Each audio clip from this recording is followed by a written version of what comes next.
Mic check, mic check. Good morning, everybody. What's going on? Where are you guys coming from? Let me know what state, what country you guys are logging in from while I get the stream set up. Happy holidays. Hope you guys had a good Christmas.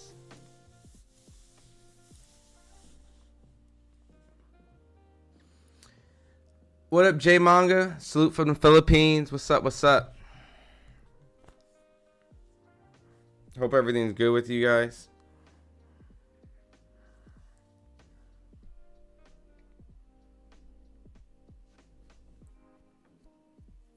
What up, Edson? From California. What part of California, my guy? While everyone's getting it in, we're getting ready. I'm getting this all set up before Junto Nakatani fights. The fight should be coming up next. Hernandez fight is about to start. Yep.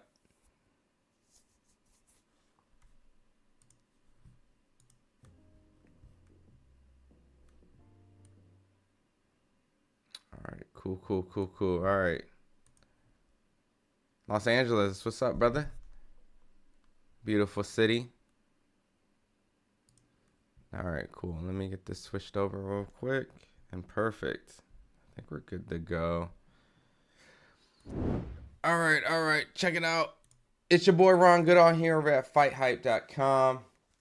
Nice and early stream this morning. I'm sure a lot of you guys are still sleeping in because, you know, a lot of the viewer base is from America. But early morning Saturday of the weekend after Christmas. And I know that a lot of people who feel like this card should not be pay-per-view is obviously going to save their hard-earned money, because at the end of the day, as exciting Naoya Inoue and Nakatani could be, this definitely feels like a fight that should not be forced premium on a pay-per-view. Now, if Inoue and Nakatani are facing each other, totally understand that. But this is definitely for hardcore boxing fans here in the States. Like my man Edson said, nothing better than 4 a.m. boxing. It's 7 a.m. where I'm at. I did catch some of the highlights for the fights before, but other than that, I mean, this is an extremely early card. So I'm not expecting a big turnout and a whole bunch of people up in their seats this Saturday to watch the fights, but nothing but boxing degenerates like me and Edson, right? And my boy J Manga. But I'm pretty excited to see how Nakatani looks in his new weight class against Hernandez, an undefeated fighter. 31-0 versus 20-0. This should be definitely more likely a showcase fight for Nakatani, unless Sebastian Hernandez, who's a highly ranked fighter in his division, not truly tested outside of his country of Tijuana, Mexico, but he's had one fight in the Pachanga Arena, San Diego, when he fought Azat Havasian on the Raymond Muay Thai and Zaire Abdulayev card way back then. But other than that, I mean, this is a fight where everyone's going to be watching to see if he looks impressive so that he could be essentially the rival of Naoya Inoue going into next 2026 at the Tokyo Dome. So, but there we go. Let me get your chats up real quick so everyone can see it. All right, cool. Boom. Let me get stuff going. So, yeah. And then after that, we'll have Naoya Inoue versus David Picasso, which is definitely a fight where it's Inoue cleaning out the division. It was a fight that a lot of people didn't really know who David Picasso was when it was first originally ordered that he was going to be mandatory defending his title against him. David went on and fought on the PBC card and some stuff, got some fights. But other than that, a lot of people really feel like David Picasso is not going to be a guy that's going to pose a threat against Naoya Inoue, simply just because of the fact of his skill set. A little bit bigger, as in height. But other than that, I think Naoya Inoue gets the job done. And if he does, then it's the ultimate showdown for Inoue and Nakatani. Nonetheless, this is definitely an event where we're just seeing if these guys are ready for each other, you know, especially Nakatani, a guy that many people feel has the blueprint. You know, he has good footwork, great combination, great power, great knockout, and slightly could be a little bit bigger, not essentially height-wise, but essentially the fact that he's been competing at a larger weight. He's been fighting it for a longer time, meaning that he can absorb punches potentially better, used to fighting bigger guys, And so Naoya Inoue will have to bring his best A game to face this, what they consider one of the best fighters on planet Earth. Ring listed him as a top 10 pound for pound. So essentially, it'll be 2 pound for pound fighters going at it if they come across as the winner of this event. So other than that, we're just waiting for Junto Nakatani and Hernandez to get in the ring so that I can call the fight. And then right after that will be the main event early this morning, depending on where you're at, the weekend of Saturday. So hold on, let me get this real quick. Let me get my volume for this. Right now on the screen, I got a few commentators, Amir Khan, former world champion Mike Coppinger, a couple guys speaking on the upcoming events of Teofimo Lopez versus Shakur Stevenson. Let me restart this right here.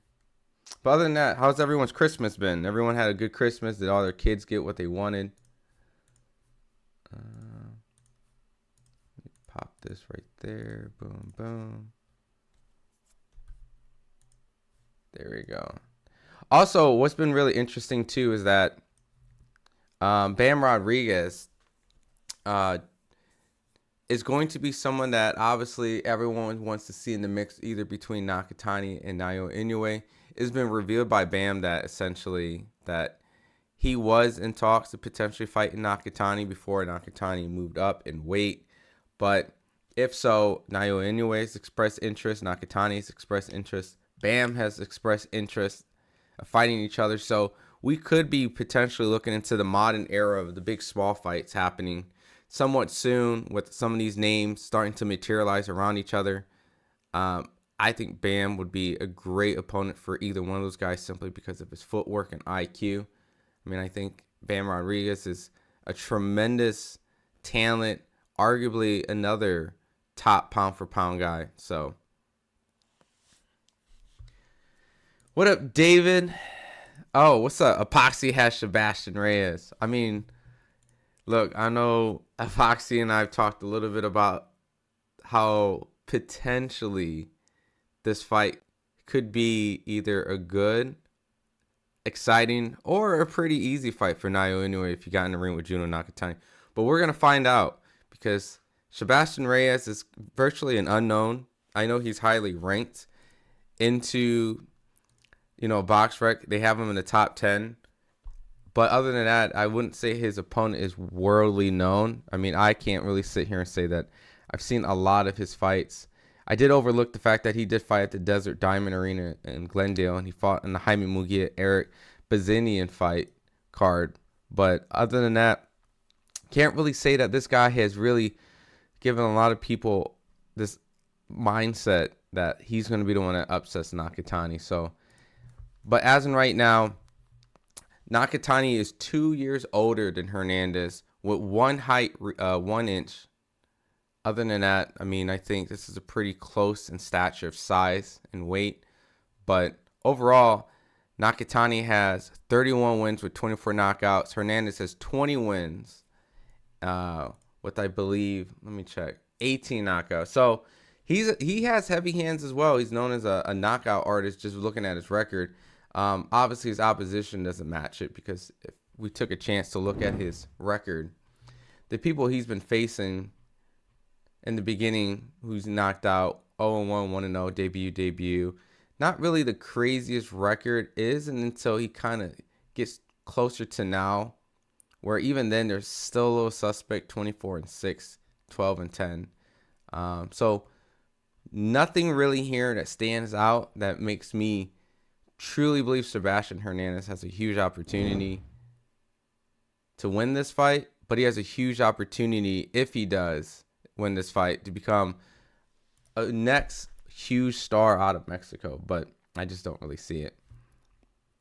But outside of that, I mean, his record is one of those records that you'll really have to just be watching him to see if he has any really good technique or skill set. But Junto Nakatani, a lot of the boxing warriors already have seen him. We've seen him put on a great performance against a lot of solid fighters. Alexandro Santiago, who beat Nonito Donaire. He went in there and destroyed him in 6 rounds.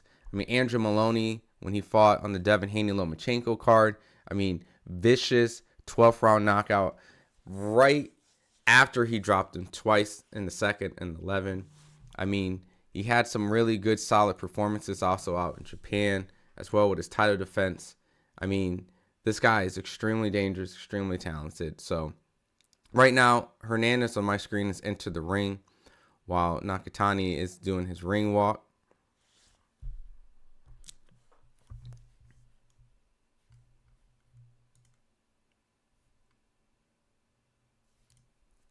And then, like I said, right after this will be the Naoya Inoue versus David Picasso. So streaming a little bit early to catch the co-main, not early enough to catch the full card. I saw the end of the Tega Amanaga fight, which was considered an upset loss against Edwardson Garcia, with his only loss to Short Dog. And then the Susumi fight, I assume he won that fight. I actually have to go check that right now. While Nakatani's walking in the ring right now, I'm going to go see the results of the Susumi fight. Shout out, brother from the Philippines. What's up, man? What's going on, man? How was your holidays over the week? You have any upsets? Who do you have winning this upcoming fight with Nakatani versus Sebastian Hernandez, and then the Naoya Inoue versus Picasso? Let's see. It looks like Susumi won. You got the stoppage in 4, so cool. So as in right now, 1 upset and 1 expected win against 1 win with Ryato Susumi. So cool. Perfect. So Nakatani coming in with pretty inspiring music. Rocking the white. Some red trunks. My man put some money on that Sebastian Hernandez. Let's get that bread. I mean, look.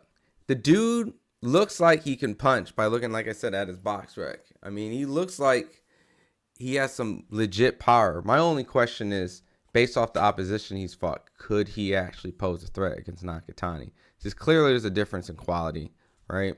But that doesn't always tell the story of the fight, so this could just be an opportunity for Sebastian Hernandez to really showcase the world the potential he really has.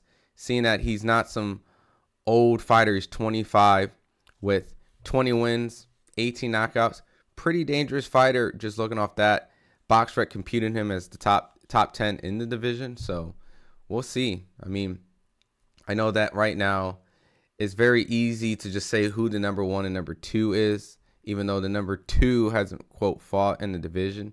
But seeing that BoxRec was still able to compute enough points to have him in the top 10 right underneath MJ, Marlon Tapales, I mean, that's pretty good. So he must have done some serious damage.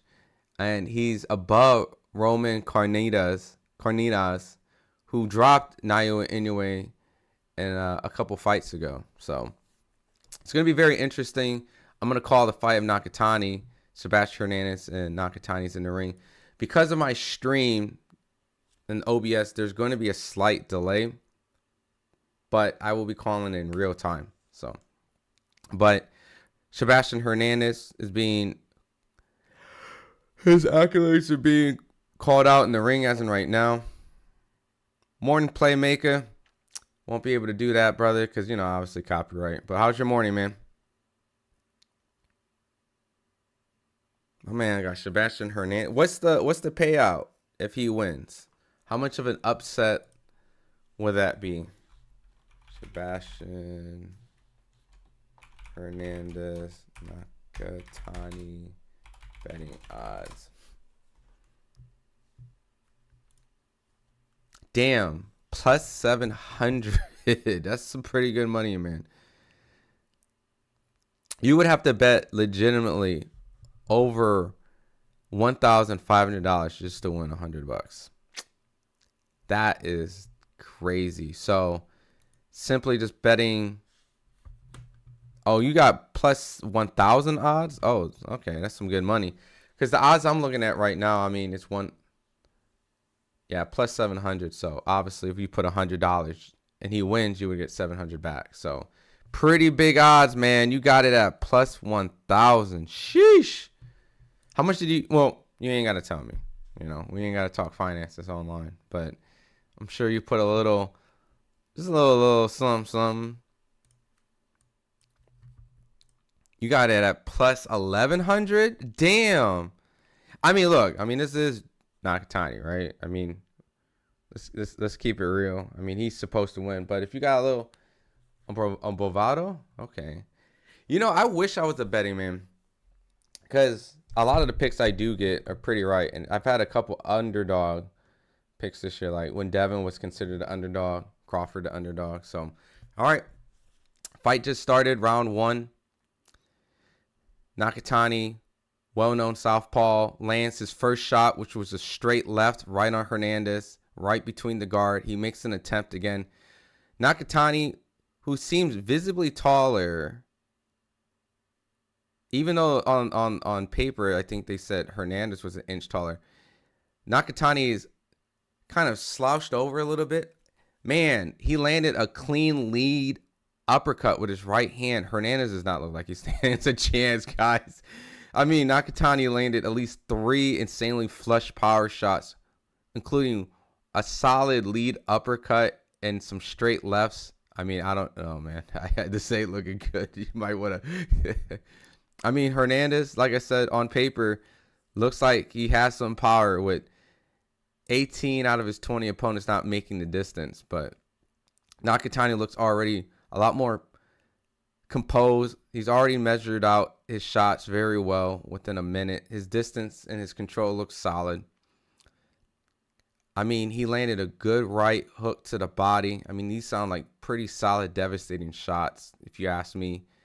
And he's controlling the range with his jab in the southpaw stance. And Hernandez with the high guard has not really been able to land anything.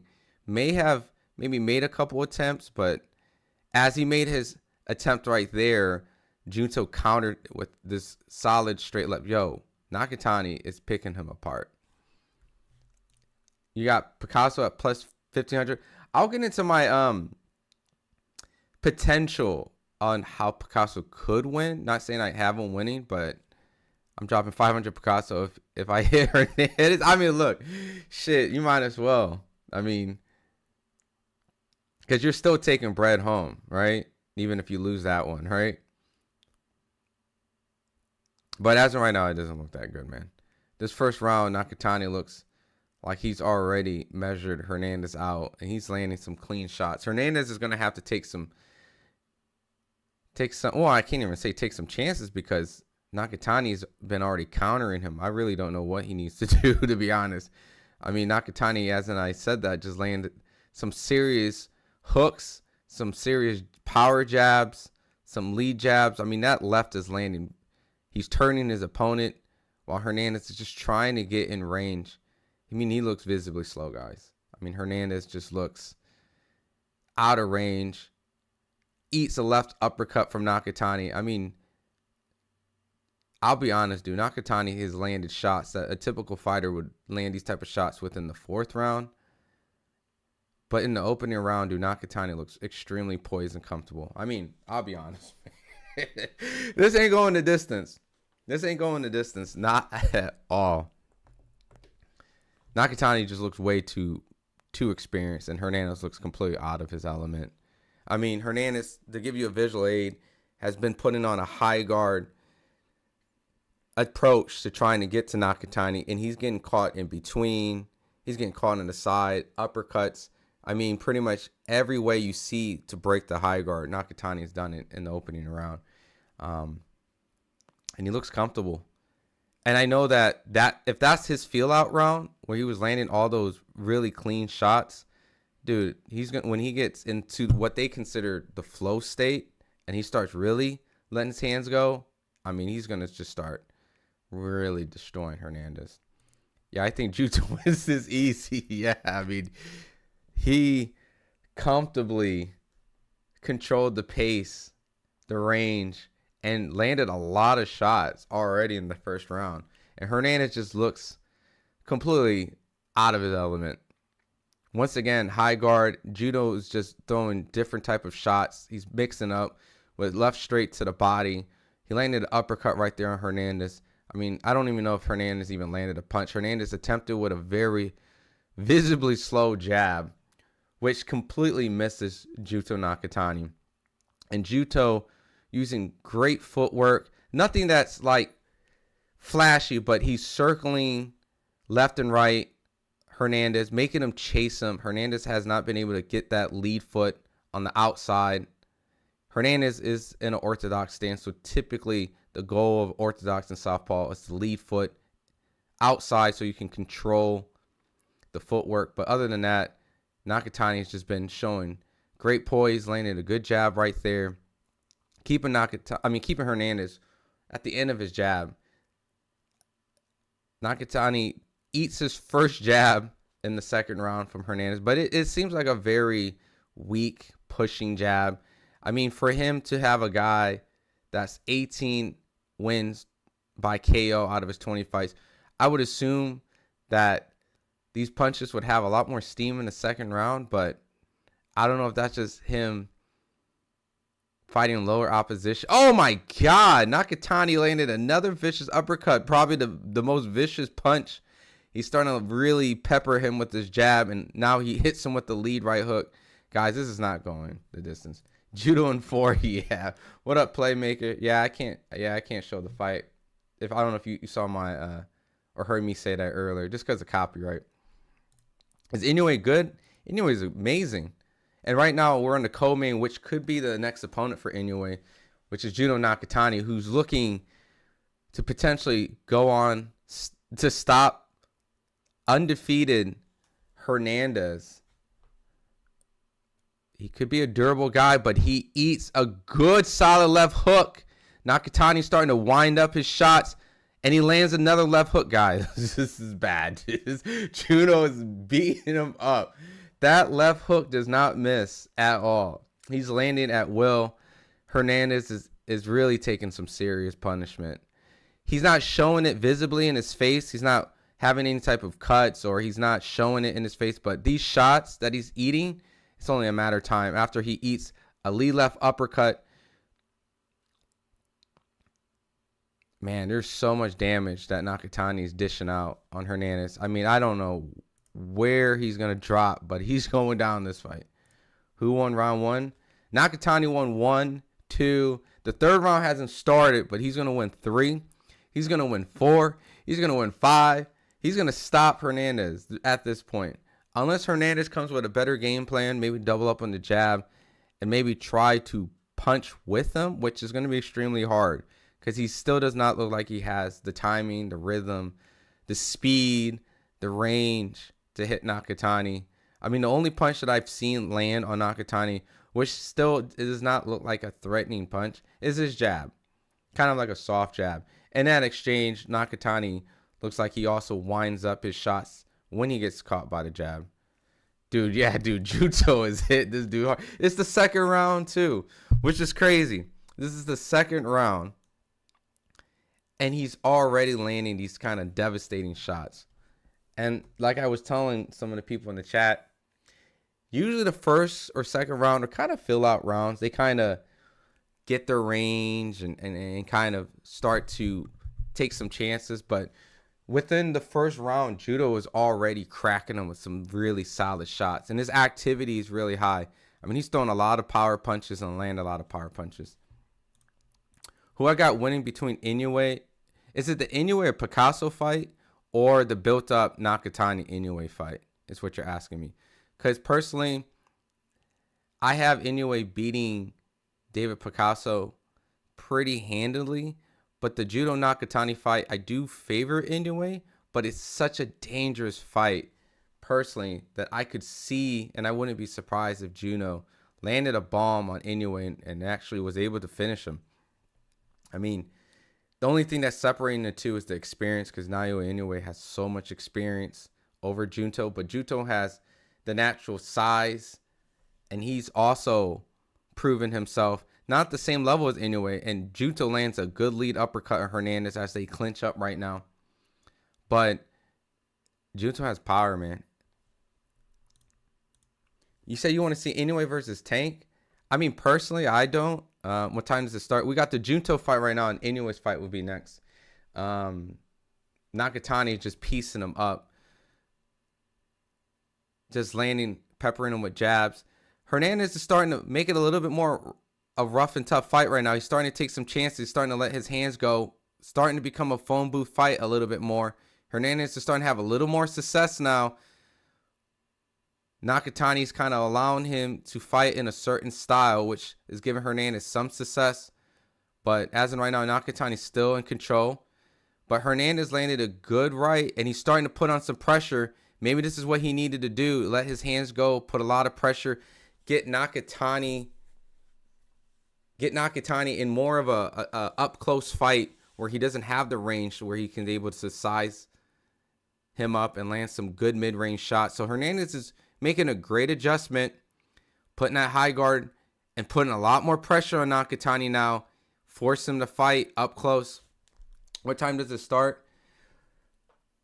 As in right now, I can't tell you specifically, maybe an hour, unless this fight ends pretty early if it goes the distance. But they'll probably do some pacing. So I would probably say maybe within 40 minutes to an hour will probably be when the Inoue fight starts. Junto, yeah, I definitely say Junto's won the first two. And even though right now Hernandez has definitely picked up the pace big time, this is Hernandez's best round. They're just slugging it out. But good lead uppercut. Nakatani's definitely a lot more fluid. He picks his shots a little bit better. And he definitely seems like he has a lot more steam on his punches. But that was Hernandez's best round, which at the pace that he's fighting, he could make this a pretty interesting fight. Change the direction of how the fight was playing out. So it seems like Hernandez was definitely in some sort of flow state of just saying, hey, I'm going to fight this dude. And he's landing some good shots. He landed some good shots on Nakatani. Yes, the next fight will be Naoya Inoue, fan. Yeah, the next one will be Inoue. So we're on the co-main right now. Nakatani versus Hernandez. Let's see. So we just finished the third round. Getting ready for the fourth round. I would say Nakatani won all three rounds, but the third round was the most competitive. Hernandez shown some life, but he's eaten some devastating left hooks in the process. But I like it. I like Hernandez making the adjustment, not just trying to box him in mid-range where he was getting picked apart. He's putting pressure on Nakatani now, and he's forcing him in a phone booth fight. I do want Nakatani to stay out of that close-up range where Hernandez is starting to land some good body shots, and he's starting to have some success, just like the third round. But Nakatani's still landing the more telling, more vicious shots on Hernandez. But Hernandez right now, going to the body, starting to land a lot on Nakatani's body. The activity starting to pick up from both. And Hernandez is starting to have a lot more success there. Nakatani seems a little bit more uncomfortable in this range than fighting on the mid and outside. Hernandez is still targeting the body, landing a lot of good shots to the body. Now he's mixing up, landing some good shots on Nakatani. Arguably Hernandez's best round so far, building up the momentum. The activity now is starting to favor Hernandez, while Junto Nakatani is picking good single shots, good uppercut from Nakatani, but Hernandez is pushing the pace. This is Nakatani's first fight at the new weight, and Nakatani initiates the clinch. Double uppercut from the left side. Good right. Nakatani lands 4 or 5 solid power shots on Hernandez. Hernandez eats it well, and he's walking him down with the high guard. A lot of good pressure from Hernandez. Completely different fighter from the first and second round. Seemed like he needed to warm up a little bit.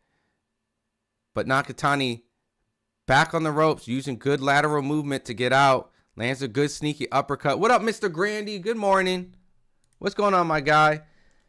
Hernandez pressing forward but falling too heavy in the front foot. I agree. I mean, he's definitely very front foot heavy, but the The activity is good, though. I like what I see from Hernandez. I know I was kind of making jokes and criticizing him a little bit, but this might be the first round Hernandez might win. I saw Nakatani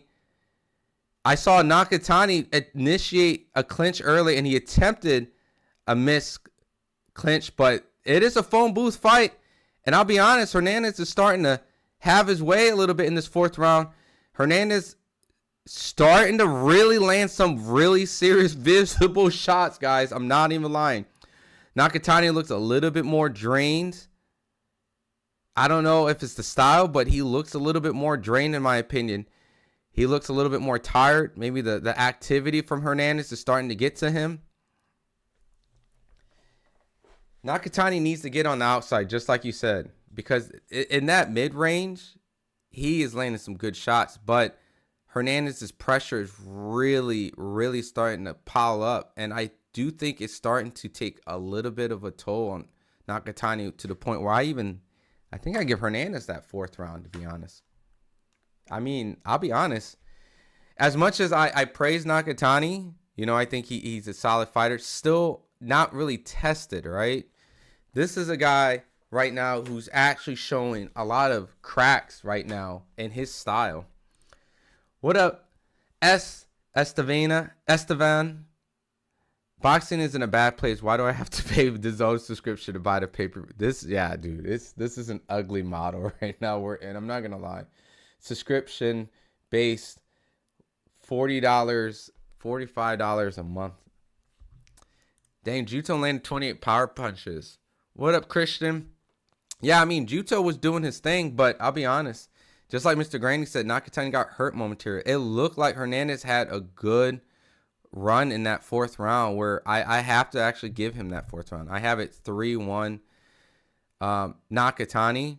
But right now, the momentum from the third and fourth, it seems like Hernandez is starting to put some really well-placed pressure, and he's starting to land a lot of combinations on Nakatani.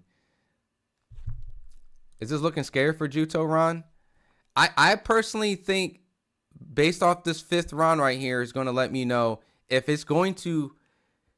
I favorite Inoue, but Inoue needs some resistance, and Junto looks like the guy that could have some resistance. However, with the lack of experience that Junto is bringing into the fight, right, it's always going to be my reason why I pick Inoue. But right now, there's a style from Hernandez giving Junto a lot of issues up close. And I'm not saying that that's how Inoue fights, but we can see relentless pressure can make it a difficult fight for Junto Nakatani if he does not have his signature mid-long range style where he can land bombs from a distance. But Nakatani seems like he's starting to get a little bit more control of the fight when he's back in that mid-range, trying to keep Hernandez on the stick at the end of it. And he's starting to have a little bit more success in the fifth round. But Hernandez still bringing pressure, looking unfazed as he eats a vicious lead right uppercut. Still high guard pressure, high guard pressure. This dude Hernandez might have a chin. Not going to lie, he's eating left hooks, all the signature shots that Nakatani sleeps guys with. And just like you said, Mr. Granny, Hernandez doesn't have a jab. He's just walking forward. He's got a chin, though. If he had a jab, a double-up jab, kind of allowed himself to kind of navigate Nakatani and move him in a certain direction, I mean, I think he would have a lot more success. But that work rate, that chin, targeting the body in that fourth round, even right now in the fifth round, he's going straight to the body, putting a lot of pressure. Nakatani's back on the ropes. Nakatani's not fighting well in the inside. He's eating a lot of body shots. He's trying to initiate a clinch again for the third time, trying to slow the momentum. Hernandez is starting to put a lot of pressure. Putting a lot of pressure, man. This dude, Hernandez, might become a new star out of Mexico if he pulls this off. As in right now, Nakatani's on his back foot, trying to keep Hernandez off of him.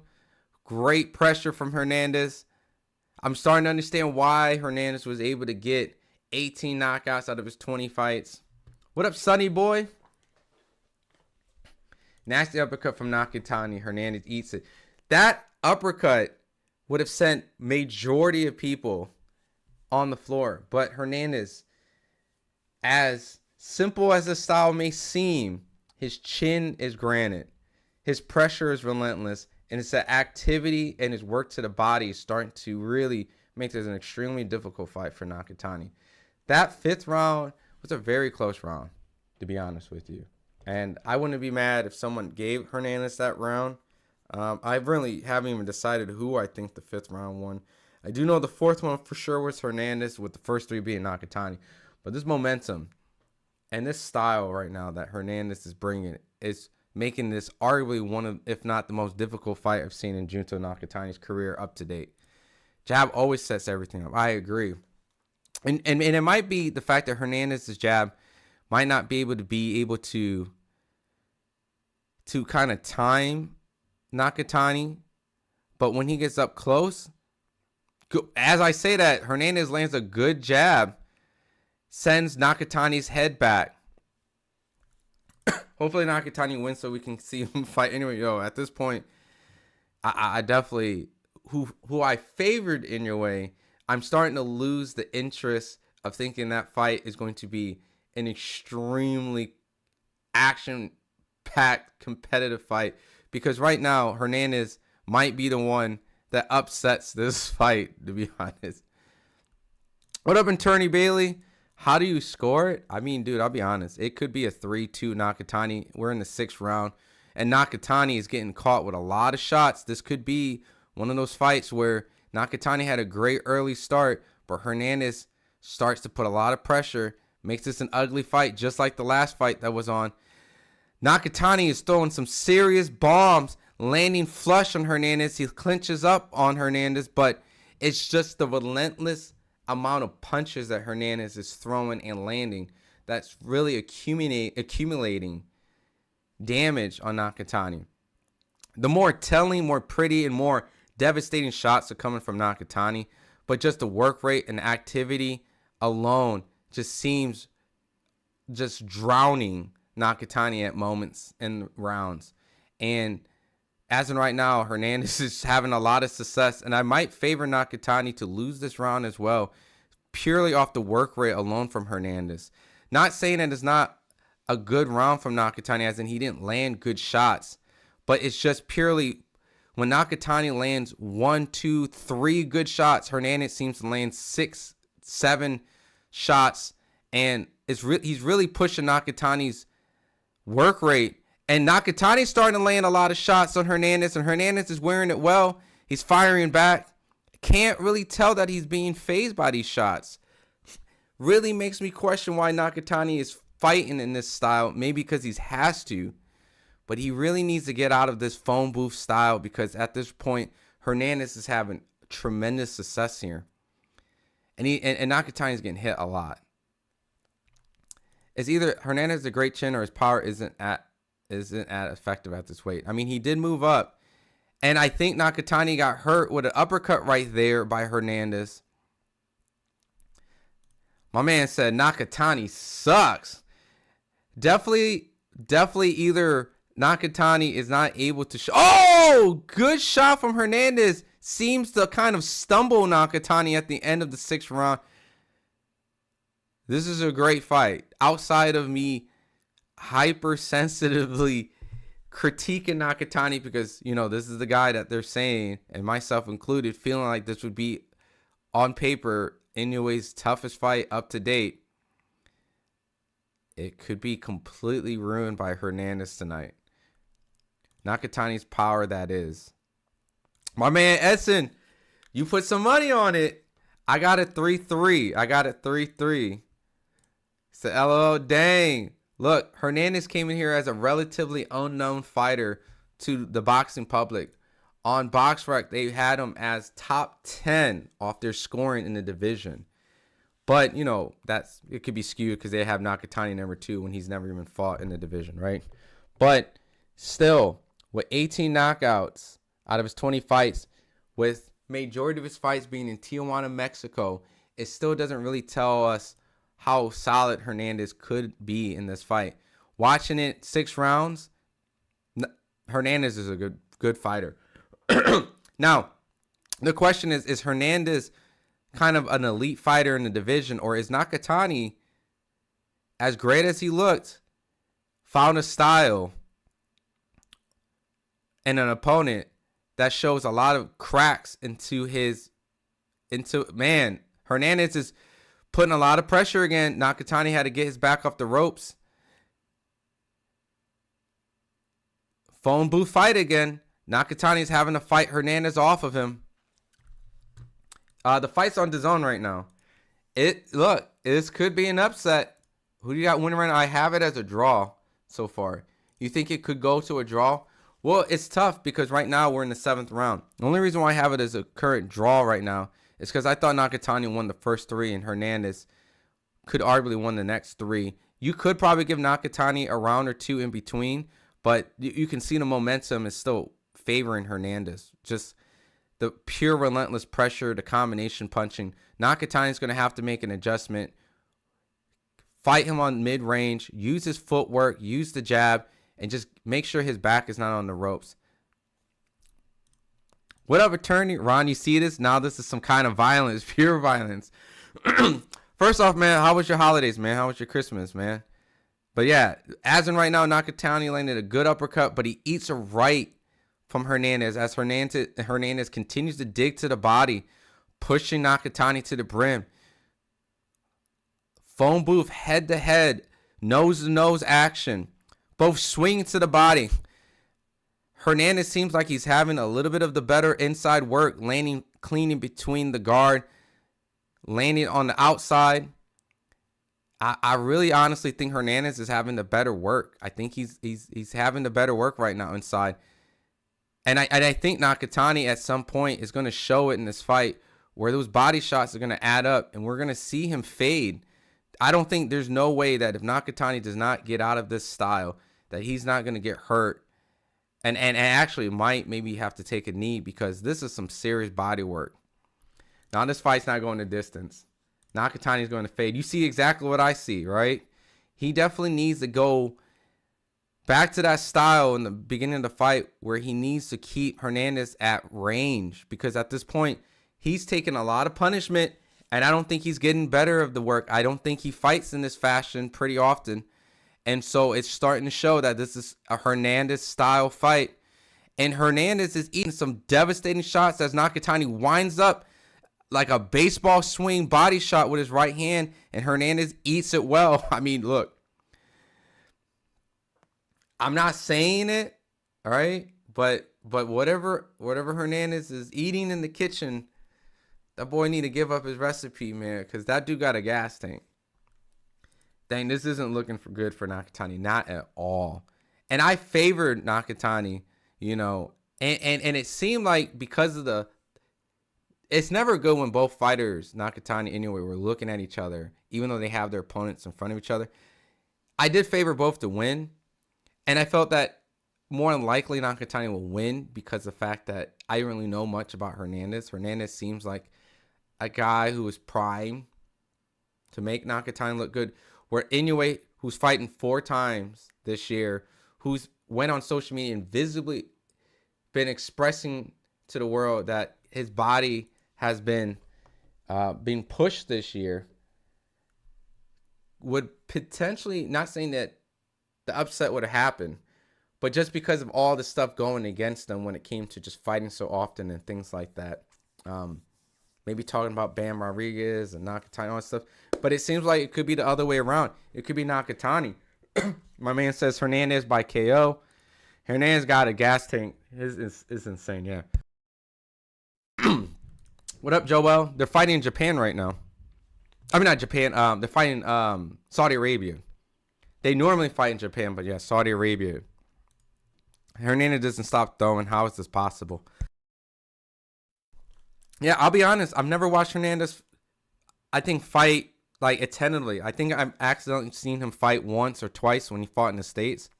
But this is my first time really watching Hernandez. The body work is going to destroy Nakatani, I agree. No hair breaks here. Yeah, this is on DAZN. Hernandez by KO in 11. Look, as much as I praise Hernandez's chin, I mean, I got to give Nakatani praise as well for his chin because he's eaten a lot of good shots from Hernandez. But that work rate from Hernandez might have potentially got him in a 4-3 either or kind of fight with the momentum still in his favor. Nakatani having to fight his way out of this phone booth fight where he got sucked into as his technique has gotten a little bit more sloppier and Hernandez's tight, compact punches are starting to dig deeper and deeper into Nakatani's body. Short shots from Hernandez, a short hook sends Nakatani's head swinging. Just a lot of activity from Hernandez. Relentless pressure. Nakatani has not been able to get the respect from Hernandez. Hernandez hasn't taken a step back, regardless of how many solid shots that he's taken in this fight. He has not taken a step back at all. It almost seems like he's been slowly picking up the momentum each round. And yes, the first 2 rounds he looked visibly slow, but at this moment, Nakatani just cannot get his back off the ropes right now. And Hernandez is keeping them right there. Nakatani has to use his shoulder to edge him off. The footwork isn't really going to be able to get him off him right now.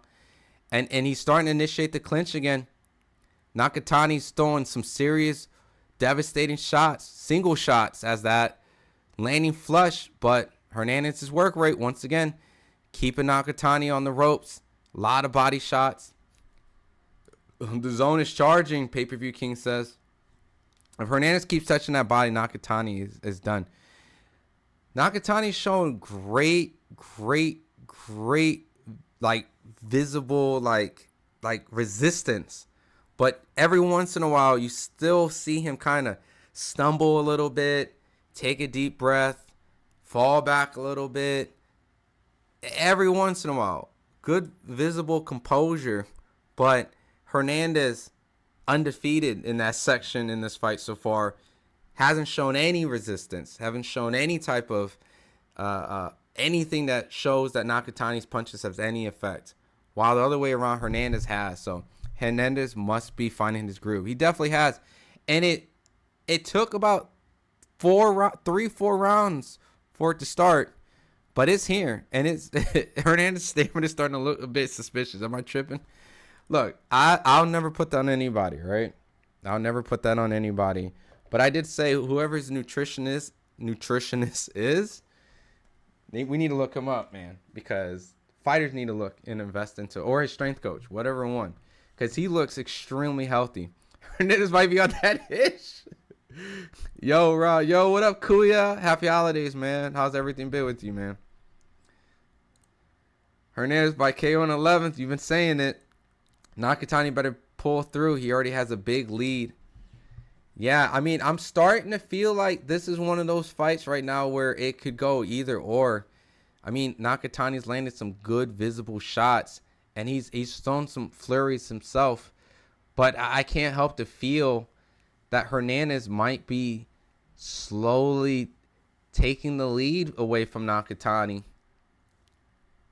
This is definitely a Hagler Hearns kind of fight. A slugfest. Nakatani's boxing now. Nakatani's beginning to wilt for sure. We all see it.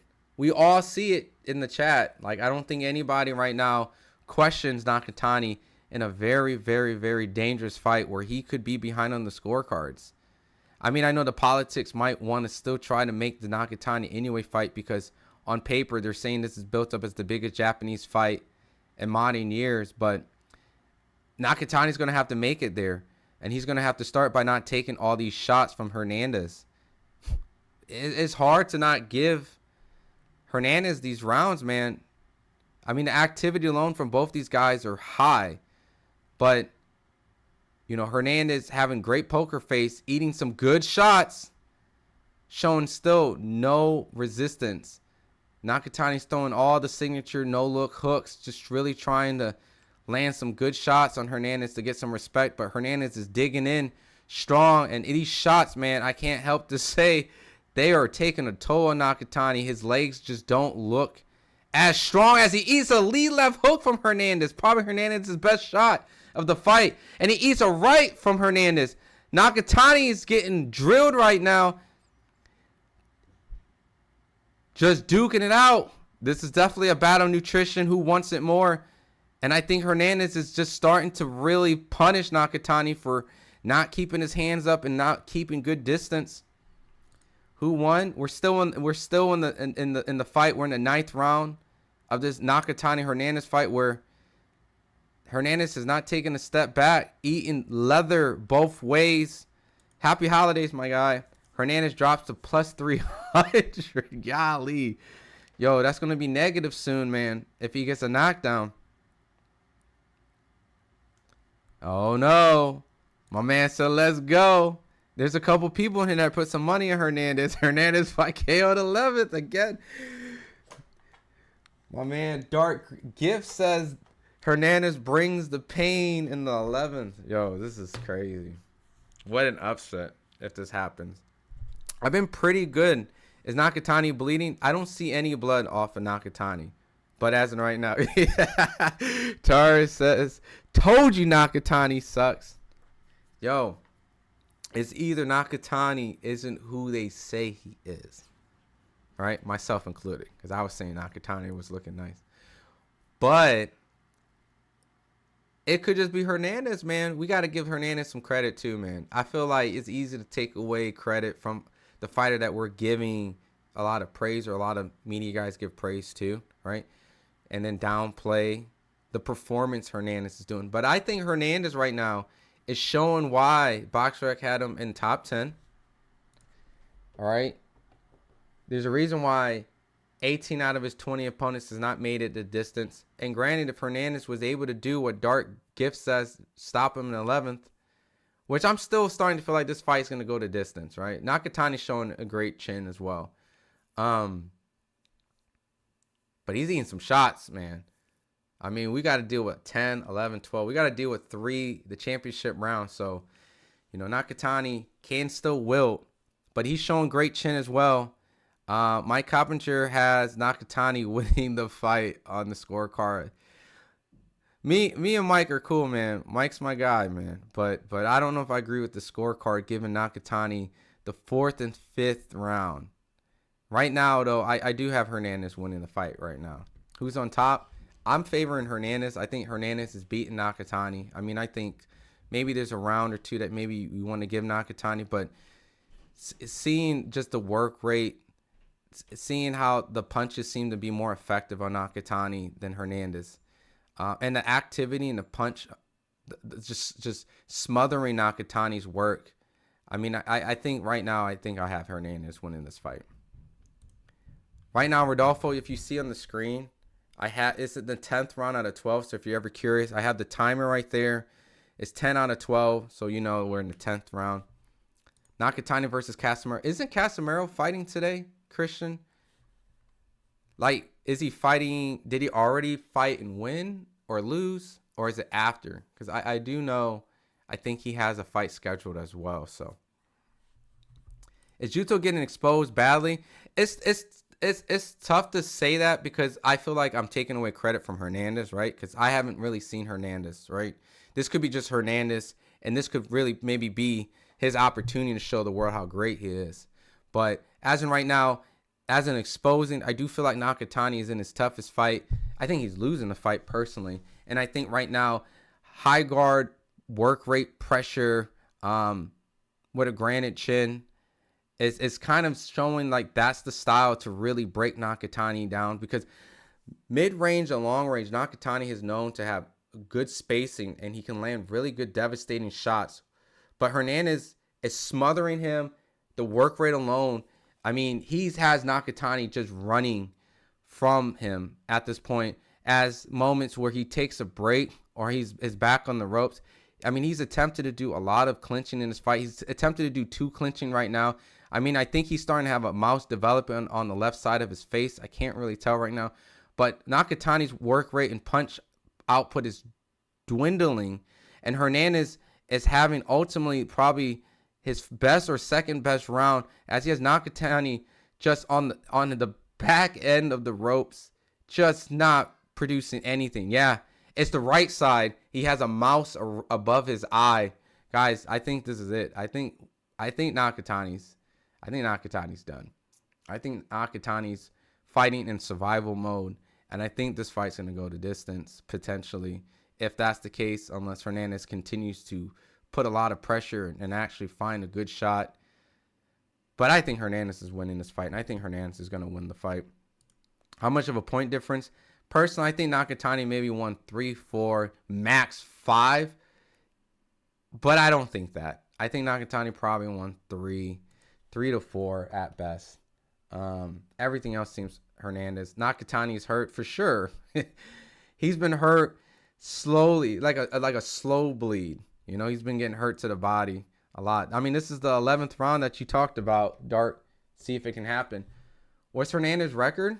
It's 20-0 with 18 knockouts. Majority of his fights been in Mexico, with 2 of them being in America. So not really knocking Hernandez for that, but it's hard to rate his competition and really get an assessment of how really good this guy is, because the opponents he's faced, their record just hasn't really shown what type of fighter he is. The Nakatani fight now, obviously right now, it's really shown with the grit, the power punching, the body shots. I mean, the double left hook, the work rate, the chin. I mean, dude, Hernandez is definitely, and you know what? And it's not even about the fact that Nakatani is exposed. Dude, the way that Hernandez is fighting, really looking at it, is hard for anyone to really contest with, because Nakatani's landed some serious power shots flush. So it's not like Nakatani couldn't land shots. He has. So he showed great chin. But he has great stamina, great work rate. Obviously, his punches seem like they have an effect. Great punch selection when he's up close to the body. And he's forcing Nakatani to fight this fight, meaning that he's definitely cutting off the ring to a certain point where Nakatani can't circle the ring forever. And now he's forced to fight this fight. Nakatani is losing this round, but he's slugging it out. Who do you say you were cool with again? Like in this fight, or just like fighters in general? Oh, Mike Coppinger, yeah. I meant like, me and Mike are cool, right? Like when I go to events, I don't have no beef with Mike. Like Mike's a cool guy, personally. Like I don't have any issues with Mike.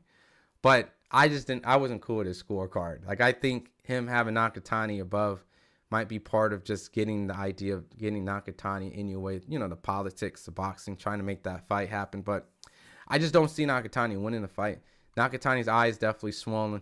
And this 11th round is very competitive now. Nakatani's fighting it, you know, really trying to win this round. But Hernandez's work rate is still relentless. And Nakatani is fighting back valiantly. But every second that Nakatani's not throwing, Hernandez is throwing. So it's really hard to score this round for Nakatani, seeing the fact that, you know, Nakatani is just clinching right now, just trying to stop the work rate from this relentless beast. What happened to no more pay-per-view after November? I guess it's technically not pay-per-view if you have the subscription, but if you the ring subscription or whatever this is, the pay-per-view subscription. Yeah, that right eye is pretty swollen, dude. They're telling him to box, but it's too late. I don't even think telling him to box is something that Nakatani wasn't trying to do. I think Hernandez is forcing him because his work rate, his pressure has forced Nakatani in a fight like this. Even when he's trying to box him, he can't get the respect of Hernandez to just take a step back, because he's pummeling Nakatani in the last 10 seconds, which I think secured the round comfortably. I think now they're starting to get a little damage on Hernandez's left eye, but Nakatani's right eye is definitely building up a golf ball right above his eyebrow. So this is not a good fight for Nakatani, if I was to be honest. And this is not the fight you want to have right before the potential big showdown with Inoue. So, and yeah, man, Hernandez is piecing him up. Dang, hanging there, Nakatani. This is crazy. It's a great fight now. Don't get me wrong. This is a great fight. A great fight. 10 out of 10 fight. But Hernandez is definitely winning this. Hernandez breaking a rule, never follow a puncher. Hernandez winning, not jabbing though. Yeah, I mean his if he had a jab, he would be a lot more effective. But I think the fact that because he's following a puncher, it's more the fact that he's trying to smother Nakatani and force him into this kind of phone booth fight. At what time does the main event starts? Well, we're in the 12th round right now, so I'm assuming not too long. You know, once this 12th round is finished, we'll be probably going to have some pre-hype build-up, and then so maybe like 20 minutes. Hernandez said, I'm going to feed my family. You ain't lying, bro. He about to feed the chat. All the people that betted on Hernandez. Hernandez has a great record. That means he is winning for sure. However, I'm shocked Nakatani's not able to perform this well this time. Yeah, I mean, having 18 knockouts, regardless of the level of competition, still lets me feel that he poses a threat. Anytime, just so you guys know, someone who's unknown and you're not really familiar with, but you see the record and it's like 20 wins, 18 knockouts, you still have to look at it as a threat, because regardless of the opposition, he was able to like straight up knock out and finish like 90% of his opponents. So by default, you have to assume he's a puncher, just not at quality opposition, but still a puncher. A puncher's a puncher, right? But as in right now, I mean, it's shown why he gets his wins. Just relentless pressure and activity. Who's winning the round is not Mike Coppinger has Nakatani up by a point, but I have Hernandez up comfortably. And I think at this point, I think Hernandez is going to win this fight, because this 12th round, as action-packed it is, Hernandez is just still putting on relentless pressure, man. Yeah, not the 11th. And that's why I was saying I could tell when a fight may go to distance, you know, when I was saying it earlier. Because you got to give Nakatani credit, too. He's shown great chin, too. Like, as much as we're praising Hernandez's chin, Nakatani's showing a lot of heart as well. And he has a solid chin as well. So, both these guys have great heart, great stamina. Just Hernandez just seems, his work rate just seems to be out producing Nakatani, man. And Nakatani initiates another clinch after Hernandez throws a bunch of punches at him. Imagine Junto knocks on 12. Then that would be fight of the year then. It would be fight of the year if he did. He knocked him out in the 12th. Who's winning? I think Hernandez is winning the fight, as Junto clinches up right now after eating a whole bunch of punches. Junto's eye has doubled in size. Yeah, that's a serious golf ball forming right above his right eye. Nakatani's not throwing as much on the back foot. Still fighting, though. Hernandez just pummeling Nakatani. You think Juno versus... If Juno gets a draw, I mean, it would kill some of the hype, right, Christian? I think at that point, I think Nakatani would have to do the rematch with Hernandez if it's a draw, personally, because I think at that point, I don't think the hype would be there. I mean, yeah, it would be a domestic Japanese versus Japanese fight. I mean, personally, guys, I was really actually interested in maybe, like, not saying I would, but, like, considering the idea of going to Japan for Nakatani anyway. Now, not so much, right? So, to answer your question, because of that, I think he would have to do a rematch if it was a draw, a loss as well. But even then, Inoue is so dominant and he's so good that we're almost force-feeding the idea that Nakatani, and myself included, I put myself in that same category, force-feeding the idea that, man, how great would the idea be is two domestic pound-for-pound Japanese fighter fight in the Tokyo Dome, as if it was like Hagler, Hearns, or Sugar Ray Leonard and Hearns, like modern day, like, but Japanese version, right? Not so much now. So as much as I wanted to make that a competitive fight in my brain, and I still favored Inoue to win because of the experience alone and the style, right? Because I feel like Inoue is arguably, you know, now top 2 pound for pound, because after Crawford retired, I just don't really see it being as competitive, you know, because, not saying, once again, taking away Hernandez, because Hernandez could probably make it a tough fight for an Inoue. Maybe it's Hernandez and Inoue that we're looking at, right? Classic Japanese versus Mexico fight. Maybe that's the fight that gets made, right? Because that style will push Inoue as well. But maybe Inoue has the power to stop him. Nakatani's going to win seriously so he can fight. I would be a little disappointing, Gordon, because just like you've seen the fight and you said boxing politics, And like May says, I hope Hernandez win. I'm always for the person who should win the fight, right? My man said the fans win. Nakatani won. You thought Nakatani won based off skill or just politics?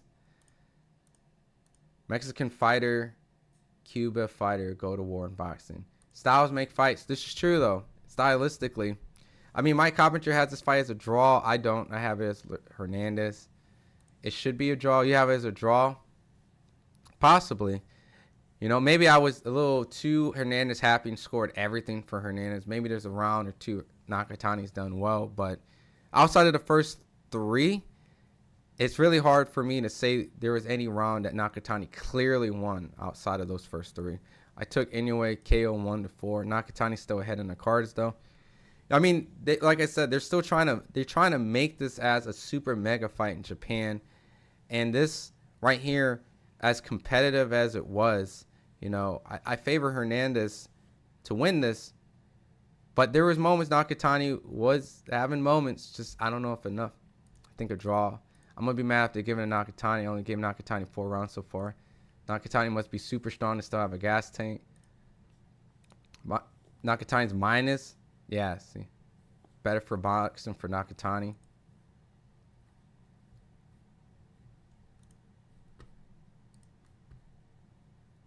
$115 to $113. All three judges scored.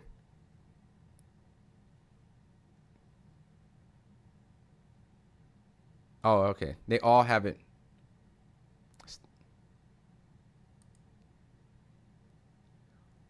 Wow. Nakatani fought the Ronald's. Wait. They gave it to Nakatani. You gave Nakatani the 12. That's fair. Bro, they gave that to Nakatani, bro. This must be a draw. Hernandez won that, man. Low-key robbery. I think high-key robbery. Oh, man. Boxing sometimes hurts.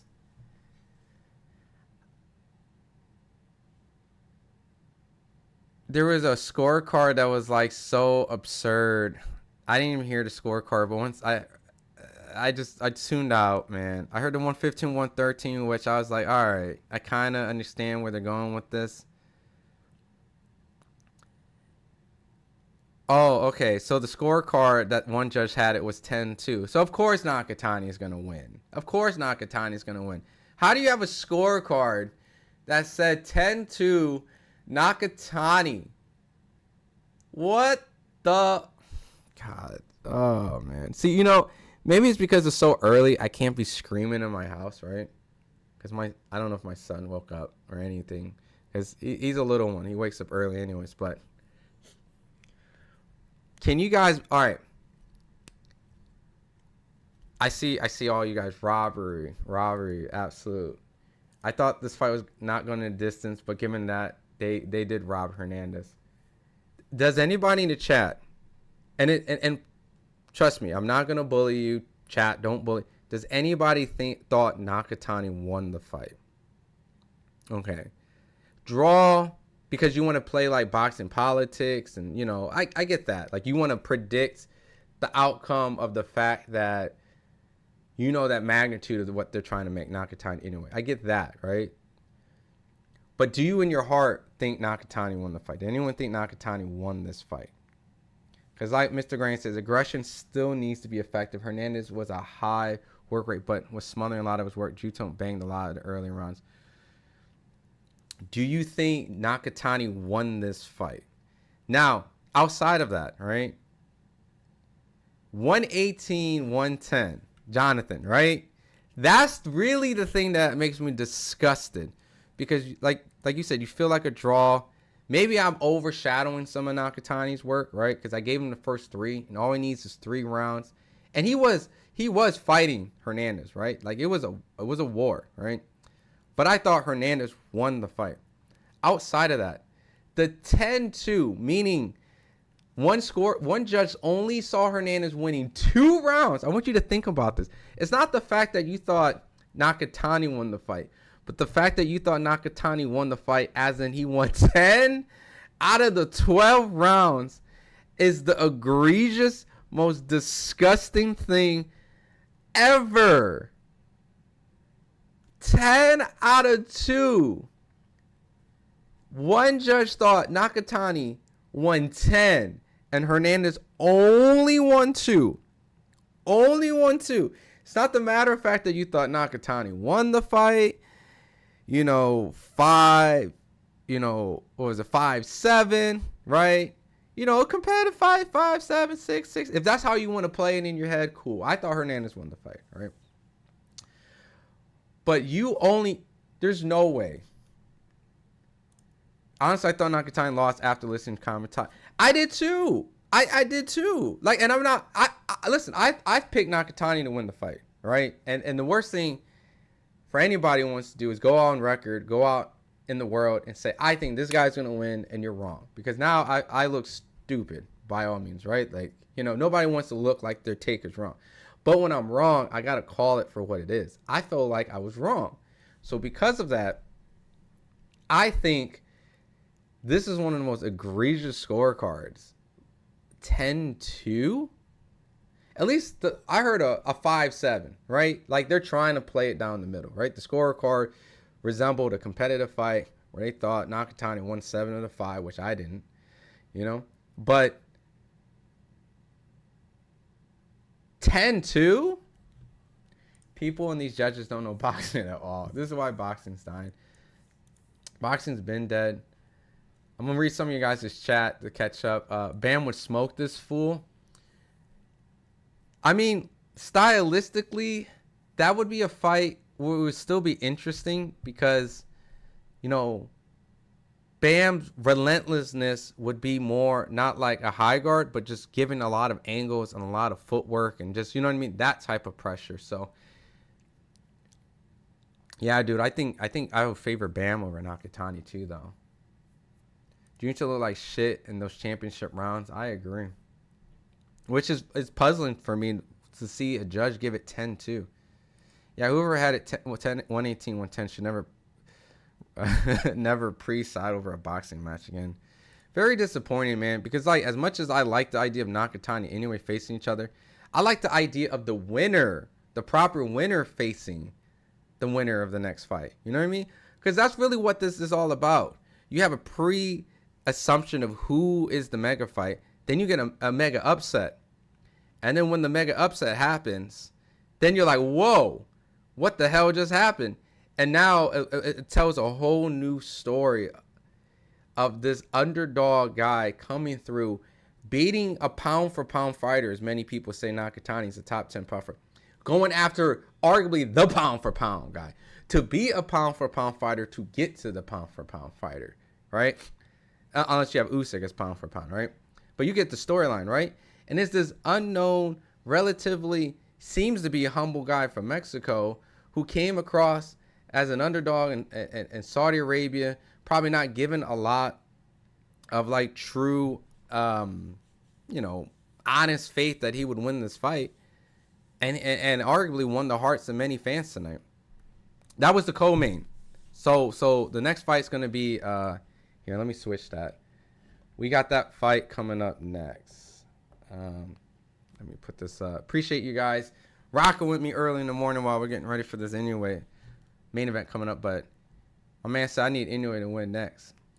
As UFC MMA now. I mean, that was an ugly scorecard. I'm not going to lie.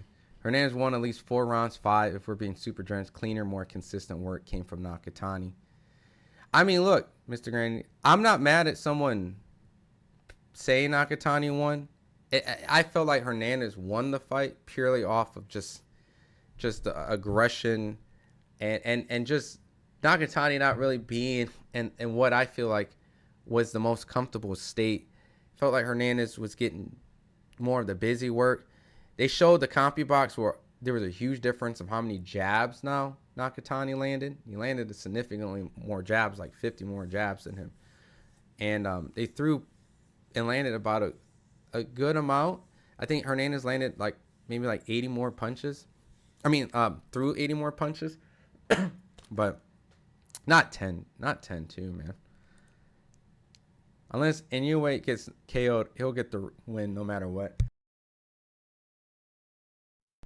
117, 113, Hernandez won that fight. And he was losing the early rounds. At least that's how I said. Adric, I thought the fight was going to end in a knockout in Junto by the third round because he was just playing. Like, Hernandez just looked terrible. And then he must have heard me talking shit.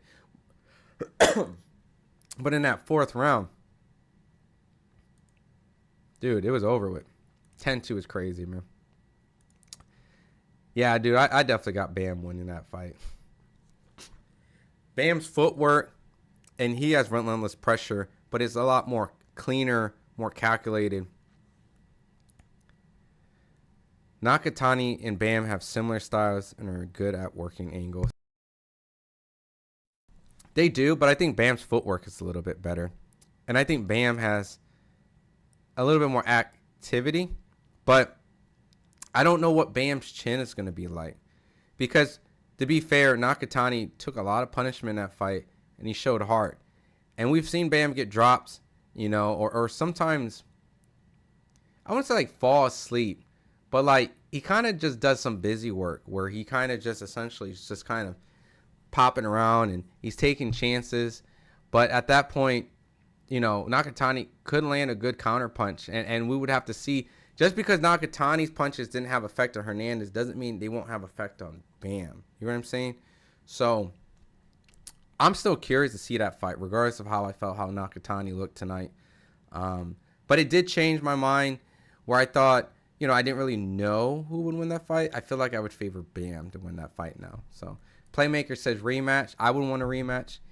Anyway, went from minus 1,500 to minus 1,800. Really? Why? Just because of the outcome of that fight? Turkey can overcome this by allowing Hernandez to fight Inoue. The question is, though, does he? You know, and really, that's a domesticated fight where Mr. Honda in Japan would actually formulate that. So I don't know how much say Turkey would have to prevent that fight from happening. Honestly, I felt Hernandez took the fight, and I'm a Nakatani fan. I'm assuming the reason that Nakatani edged out is to just presumably favor precision power by Nakatani over Hernandez. That's fair, because I didn't think Nakatani didn't have good work. You know what I mean? I thought it was a great fight, and I thought Nakatani, like I said, probably is not going to get credit for having a good chin as well, and having good work rate. But I just favored Hernandez personally. But it's hard when you're so set on a potential fight that it could have some sort of rooting bias or rooting interest, all right? And it always happens in boxing, right? So, and maybe the busy work from Hernandez looks like smothering work ringside. You know, like Mr. Grandy said, like some of that might not be an easy angle to see from some of the judges ringside. Because we see a clear shot of these shots landing. But when Nakatani lands his shots, he takes like sometimes like a couple steps back. And these shots are very easy to see and very easy to tell because they're very wind up. And he lands it from a kind of like a baseball bat distance. So maybe that's what they're going off by. But WWE seems like classic volume versus impact power.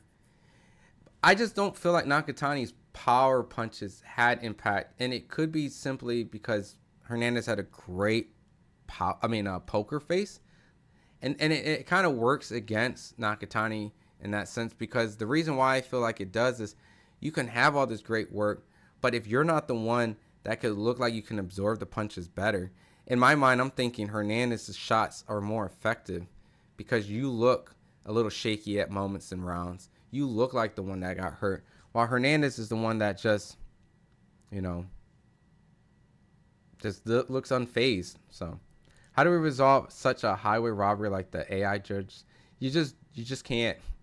You really can't. The only way that you can really prevent it is just, if you're the fighter, get the knockout, which is what everyone tries to get, right? But to truly answer your question, nothing.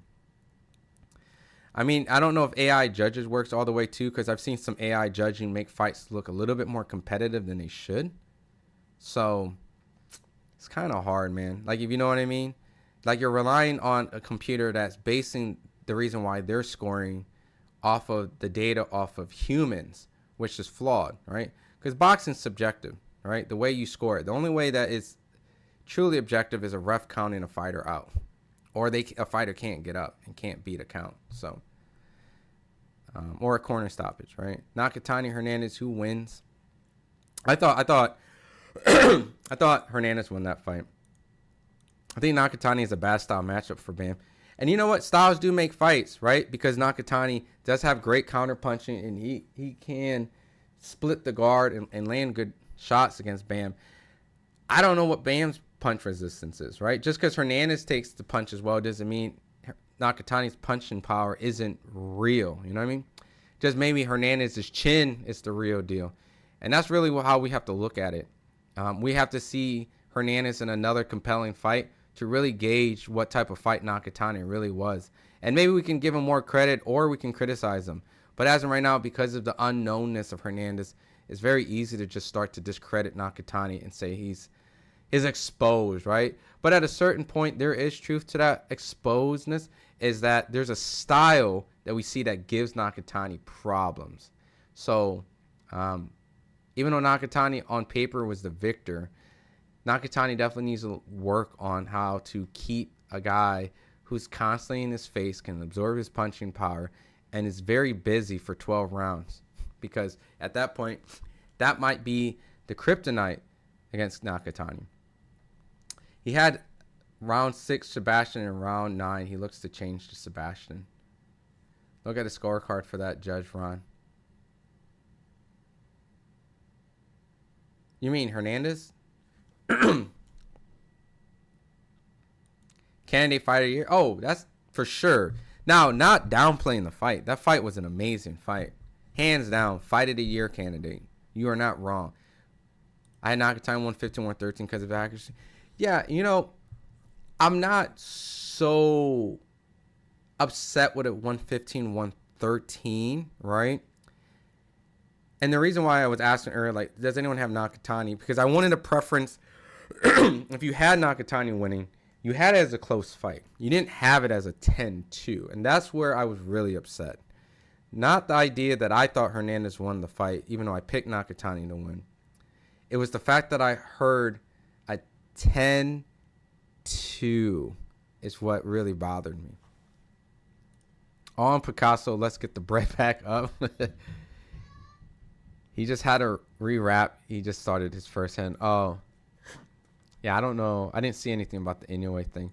I got Nakatani. But yeah, that was a that was a bum judge. I'm gonna have to get something to drink. Because my throat's starting to.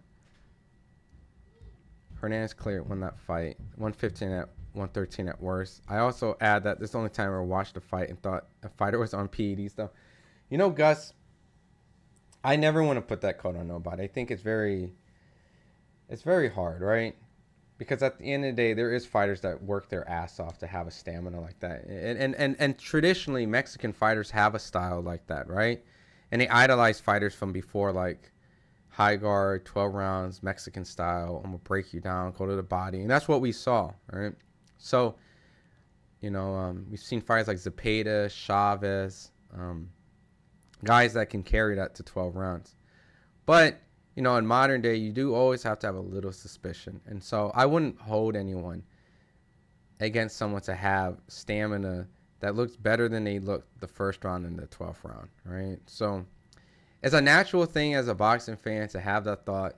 And I would be, how would I say, not real with you guys if I didn't say that I had a thought that crossed my mind.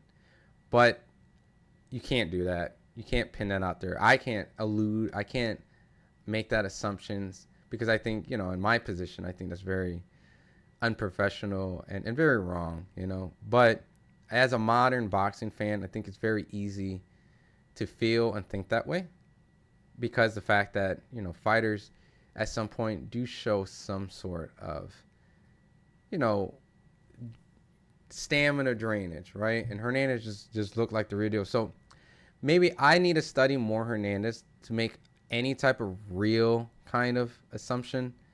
You know, I think the idea, because he had that type of performance against a guy who many people rated highly, You know, you're like, only way he could be like that. So it's natural to think that.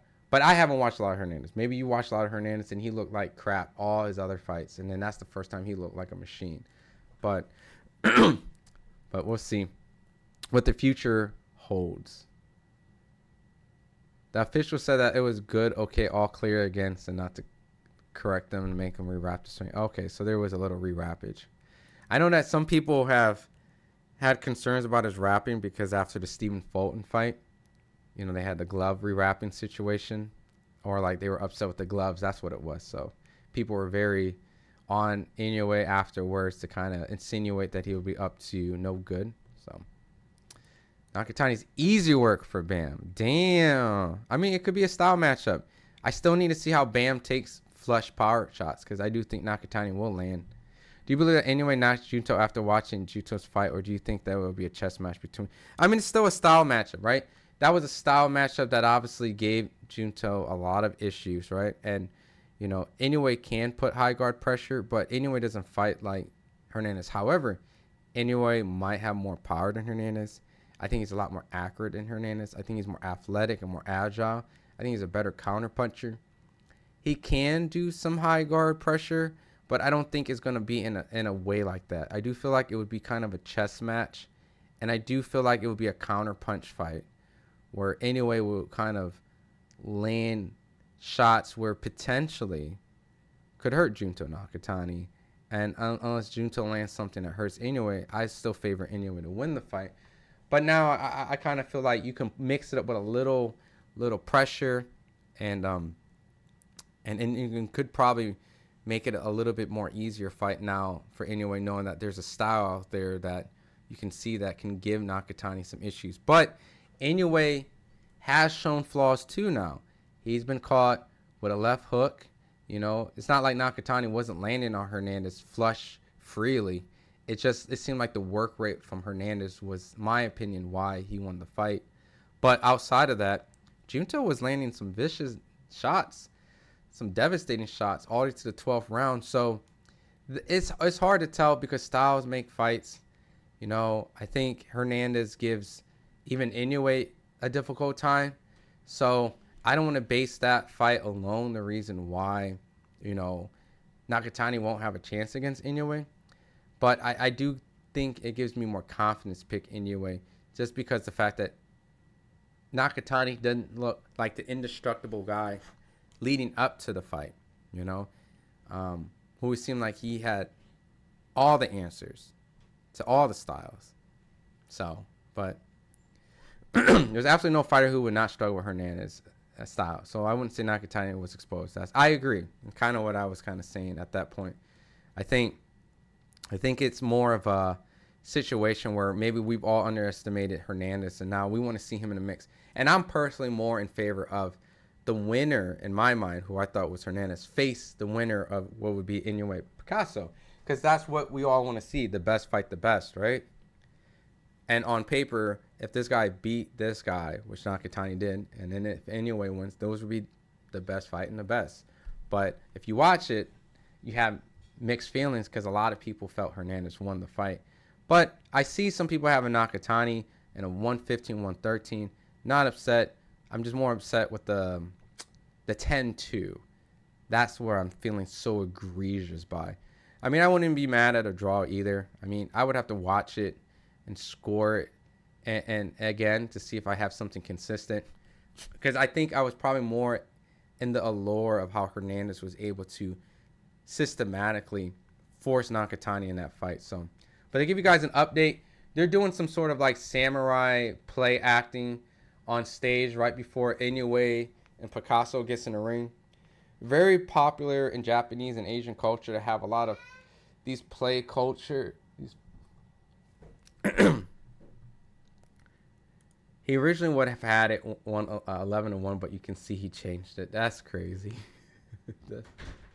Such an ugly scorecard. Hernandez beat the hell out of that fake pound-for-pound fighter. I had Hernandez winning the fight. How long till the fight starts? They're doing some sort of, like I said, some sort of theatrical Japanese tribute to samurais. Bam fights absolutely nothing like Hernandez. I agree. which is why I feel like it's still a fight we need to see. I feel like I would favor Bam a little bit though, only just because I feel like he has a pressure, not in the way of Hernandez, but a very bouncy pressure which can produce some sort of some tough experience for Junto Nakatani. So, but the Inoue fight should be coming up. Hernandez style gives every fighter at the weight issues. I agree 100%. Nakatani's had a bad matchup against Hernandez as he was just on his back legs and his power were a little weaker in back foot. You know, if I had an opportunity to interview Junto, I wonder, because Junto typically fights in Japan. He has fought in the States a couple times. He fought Angel Acosta, and I was at when he fought Andrew Maloney because it was on a Devin Haney and Lomachenko fight. So he's been on the road before, but maybe him being accustomed to fighting Japan, I don't know. I always hear stories about people going to another country and having issues, and losing their legs or whatnot. But I'm not saying that's a valid excuse, but I would be interested to hear if he had some sort of I guess I would say excuse why he performed away, or would he give Hernandez, undoubtedly credit? Hernandez has the best chin in boxing, no question asked. That chin right now is top 10 pound for pound, best boxing chin I've seen this year. So that's some Triple G level type of shit. Not gonna lie, Inoue 2025 was very busy. Win or lose, hats off to him for sure. Which leads to the idea that even though I have Naoya Inoue winning this fight, right? Because I think I'm falling in the same category like the Nakatani fight, but I've actually seen Picasso fight. I do feel like Inoue should win because it's kind of almost set up that way. I mean, Picasso was a mandatory, so it's a little different situation where when Junto went up, it was more like he could fight anybody that was willing to fight. This is a mandatory defense. So this is a guy that worked his way up. So it's not necessarily like a bum on paper. But at the same time, I mean, Inoue is on this card to build up a fight with Junto Nakatani. And the only concern is that the activity that Inoue's had, right? 4 fights. This will be his 4th fight this year. He's put his body through a lot. That's what he said on social media, on Twitter. And lastly, because he's also on the road. I mean, Inoue's been, in Japan. He's been in America. He's now in Saudi Arabia. He's really took his fights on the road. And he's been in some serious fights, right? Roman Hernandez. Well, I mean, first he fought the Korean guy, Yi Jun Kim, because I think Picasso was not able to fight at that moment. So Jun Kim was the replacement. No. Jun Kim was replacement for Sam Goodman, the Australian. Then Jun Kim came in. Then Roman Hernandez dropped him, right? So he took some punishment. MJ was a pretty decently one-sided fight on paper when the scorecards were read, but he took some shots. And then now he's facing David Picasso on the road. That activity alone could maybe be the factor if Inoue loses, right? Which I don't. I think Inoue wins by knockout. But if he does lose, we have to take that in consideration, right? I know they say like lack of activity is one thing when fighters don't look good. Activity matters. But being overly active sometimes can hurt you too. Yeah, number 1 versus number 2. If you know boxing and have eyes, Hernandez won easily and stand on it. Yeah, that's how I feel, Chris. I thought Hernandez won the fight.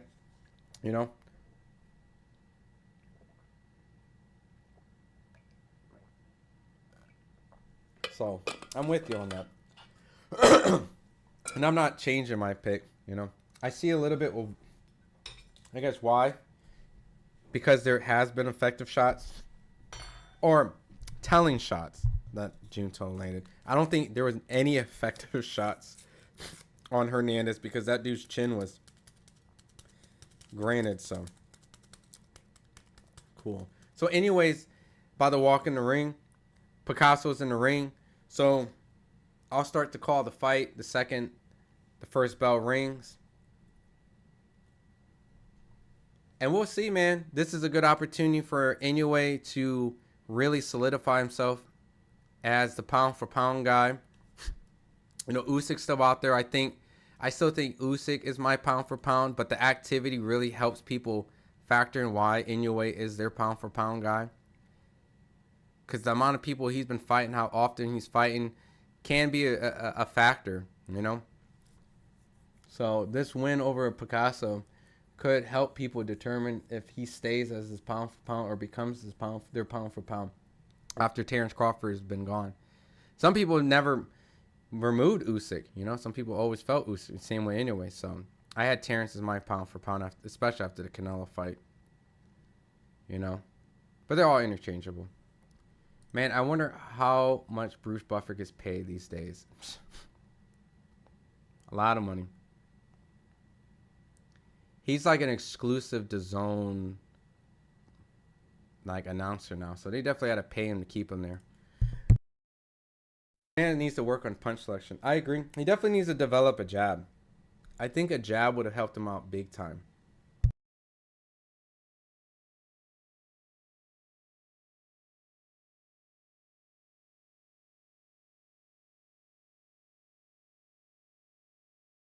Bear with me. I'm gonna eat this egg toast that my girl made me.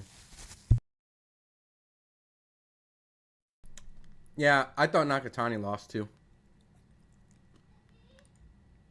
Hernandez seemed to have inhuman stamina, consistent power, pace. That's why it looked suspicious to me.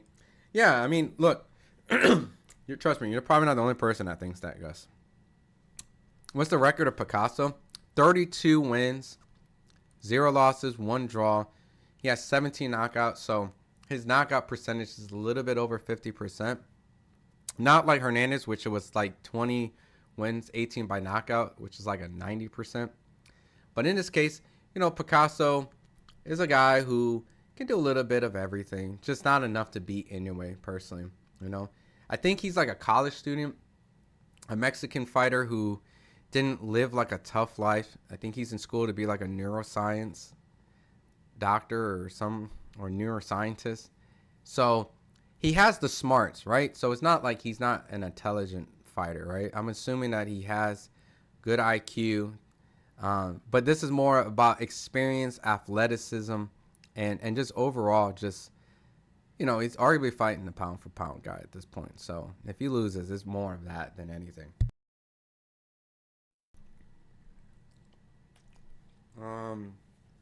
What's the record of? Oh yeah, just Junto Hernandez was epic. Easy one of the best fights of the year. I don't mind the win either or a draw too. Nakatani did amazing early rounds. Hernandez did better second half. But 10-2, yep. We're on the same page, you know. My man said, Joey, me, I appreciate it. Poor Picasso. Pray for that. Yeah, this, I would actually be shocked. I would scream if Picasso actually was able to stop anyway. Because Nakatani's still unproven to a certain point. Like, I rated him high by an eye test, right? But Inoue is proven all around. So, this would actually shock me. And, you know, and I would go purely, I would actually probably discredit Picasso, unlike I did Hernandez, because I would go to what I would assume was an overworked Inoue. Because this would be a tremendous upset. An absolutely monumental upset.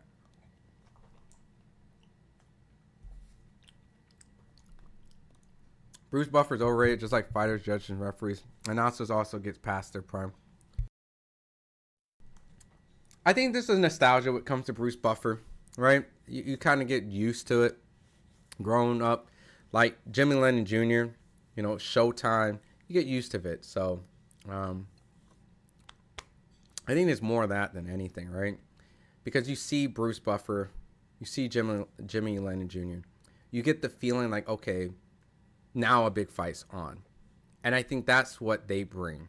That feeling because you're accustomed to it. But I understand the critique. People do get past their prime. Inoue by KO. That's what I got. Inoue gets it done earlier than people think. Well, what do people think? You think this fight's going to go long? Yeah, Inoue might most likely get the KO. What up, Choco Loco? So, but Inoue also opened up the idea of wanting to fight Bam. I think Bam also is a fighter that's probably too inexperienced, especially moving up in weight. He hasn't fought at 122. So, at a certain point, if Nakatani and Inoue doesn't happen, or, you know, Nakatani fights Inoue and he loses, then Nakatani and Bam will be a perfect fight to help Bam get acclimated to fight for Inoue.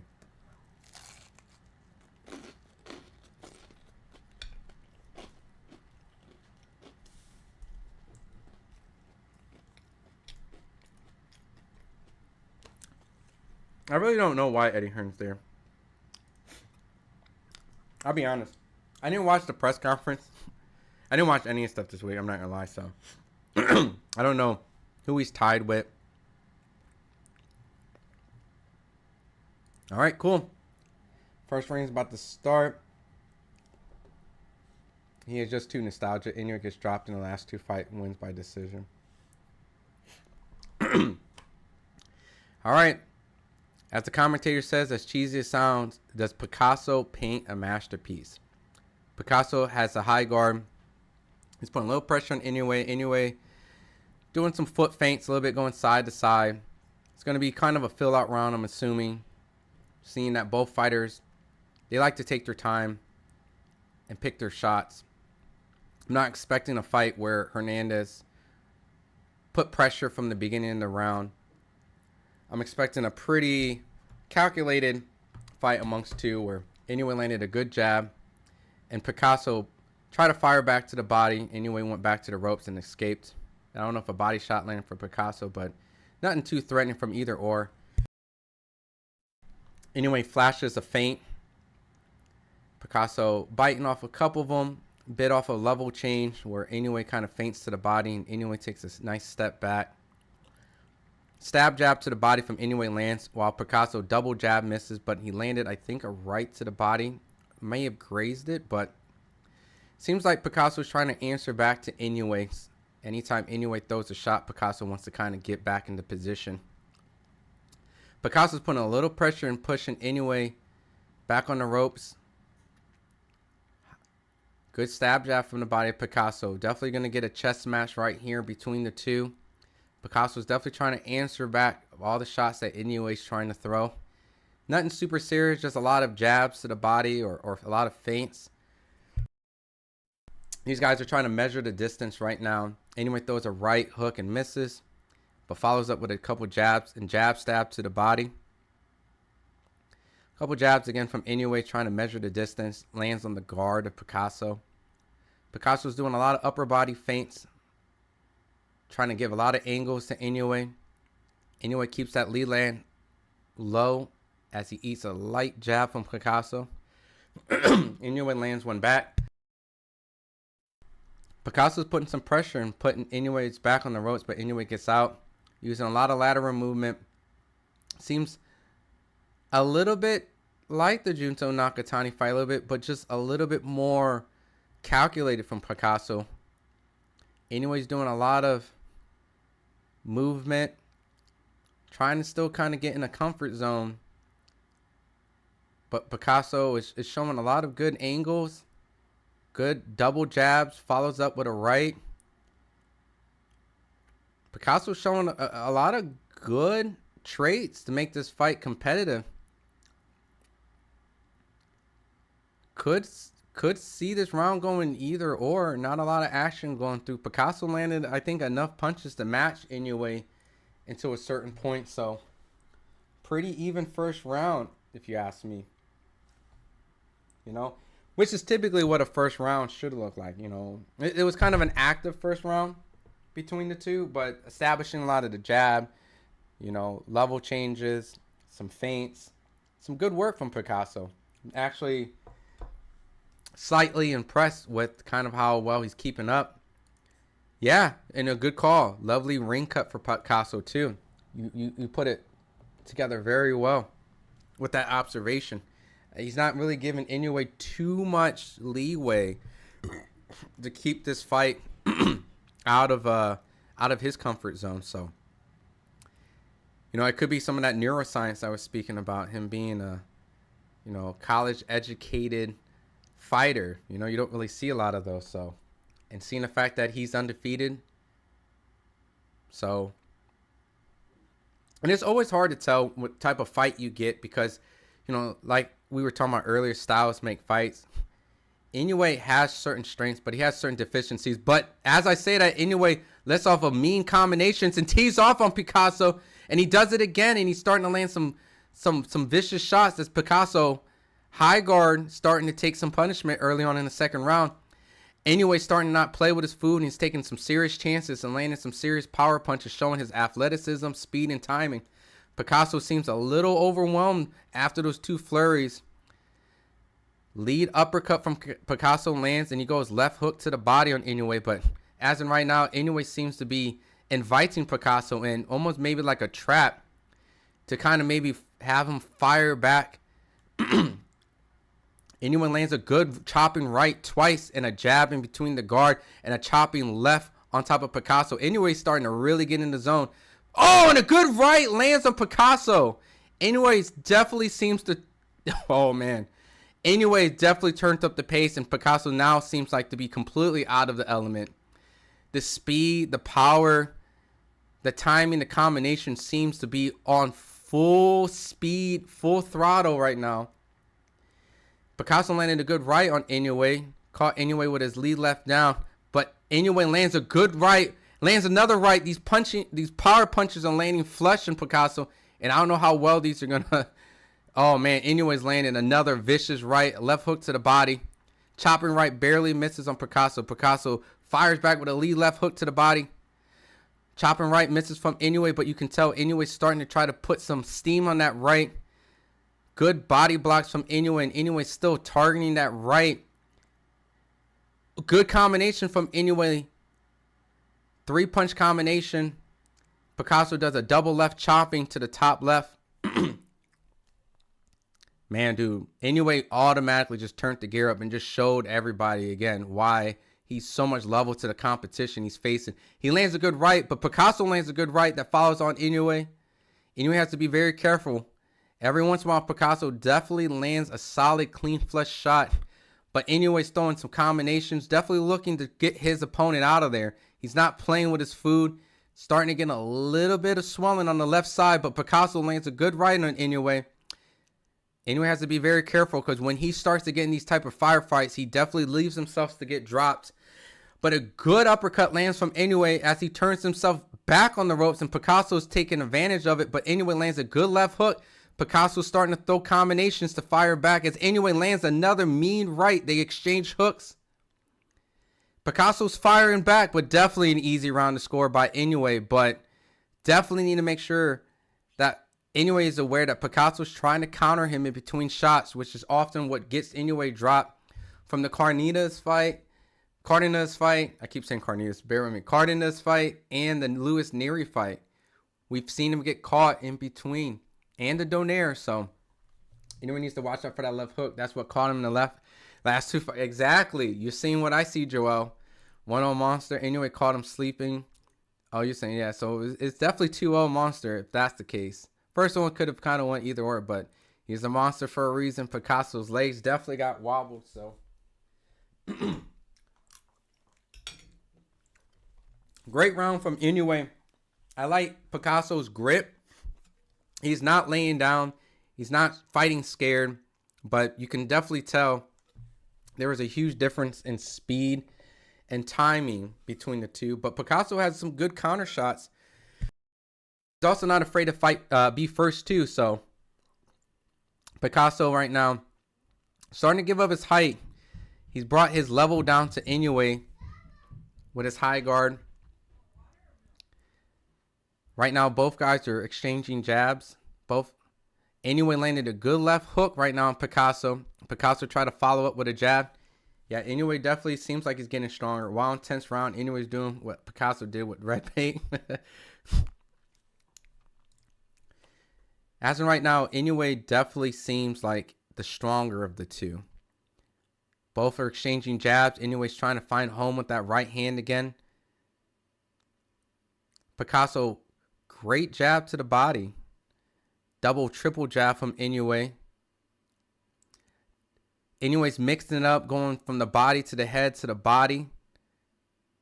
Good chopping right again from Inoue. Inoue definitely seems like he's trying to either set something up with that right, like he sees something, or maybe set something up using the right as a bait. But Picasso landed a good right while Inoue's on his back on the ropes. Picasso's landing good shots here and there. Both fighters are mixing up between the body and the head. I like the exchange between the two. Just still can tell that Inoue's shots land with a little bit more thump and a little bit more velocity. Double left hook attempt from Picasso. Picasso's not afraid to mix it up either. Picasso's definitely impressing me, showing a variety of punches as he eats a right hook. Good, solid 1-2 from Picasso. Lands on Inoue as Inoue follows up. Picasso lands a right hook to the body. Inoue's starting to have to be in a little firefight right now himself. Still keeping that mid-range, but Picasso is throwing some leather to the body. Lead left hook. Picasso lands. Oh, good combination from Inoue. Inoue lands a good right, but once again, Picasso lands a lead left hook to the body. Seems like the theme of today is going to the body, from Hernandez to Junto to Picasso to Inoue. Both fighters from Mexico is not afraid to dig to the body to try to slow their opponent down. A lot of body work from Picasso. Something that Joel Diaz instructed a lot. Wanted his fighter, Roman Cardenas, to do when he fought Inoue. Target the body. A lot of body work from Picasso. Inoue lands a good stab jab to the body as well. Do you think there'll be a knockdown or knockout? I mean, I would assume, because, Inoue is a great counter puncher, a powerful counter puncher. And he does land his shots pretty often on Picasso. So I wouldn't be surprised if that happened, right? So great second round for both. Third round for both fighters. I think Inoue allowed Picasso to get a little bit more comfortable targeting to the body, not capitalizing on it. There's some opportunities to counter when he goes down, but maybe that's just Picasso having good level changes, mixing it up, making it hard for Inoue to guess. So props to Picasso. Really, really technical, good fight between the two. Very impressed right now with Picasso. But at this pace, it's not going 12 rounds. It's a very high active pace fight. Most fights usually around this weight class are usually high pace fights. Usually the life expectancy of fighters around like these weight classes aren't really long. They usually fall out of their prime earlier than like some of the bigger weight classes, because they're often in kind of slug fights, slugfest fights, or high active fights. They take a lot of punches often, so it wears on them. So the fight's on DAZN right now. Picasso needs to see the hands of Inoue where he jabs. His guard don't come back up. Yeah, good point. Inoue definitely relies a lot on his athleticism. In this fight, Inoue is showing a lot of low hand, lead low hand, maybe a little high guard, but definitely lead low hand to try to bait Picasso in, maybe for a counter opportunity. But Inoue landed a good lead jab to the body, misses with the right uppercut. Picasso is starting to inch a little bit forward. Not afraid of Inoue, not afraid to put pressure on him again. Both fighting in mid-range. Inoue's starting to find a home to that stab jab to the body. Landing another one pretty comfortable. Some footwork from Inoue's going on. Doing some lateral movement now. Trying to make Picasso chase and follow him. Inoue's starting to let some combinations go. Landing a good right hand again. Picasso hasn't really landed anything significant. Still trying to get the range and distance. Inoue landed a good left hook and then moves, forcing Picasso to follow him now a little bit. Picasso's not in range to land anything good. Misses the jab, and Inoue counters back with a jab. Inoue makes him miss the right hand, counters, and moves again. Inoue's using a lot of lateral movement, getting back to his boxing. Inoue's showing his boxing kind of a little bit like the MJ fight. Usually the fights where he has those scary moments is when he kind of believes in his power and wants to fight the bigger fighter. But now you can see right now there's a lot of patience. Inoue's using footwork. Good lead hook to the body from Picasso. Anytime Inoue wants to fight Picasso, Picasso has success. But when Inoue's boxing and moving, Inoue eats a right hand again, being in mid-range, trying to fight Picasso. But every time Inoue boxes, he makes Picasso miss and makes him pay a little bit.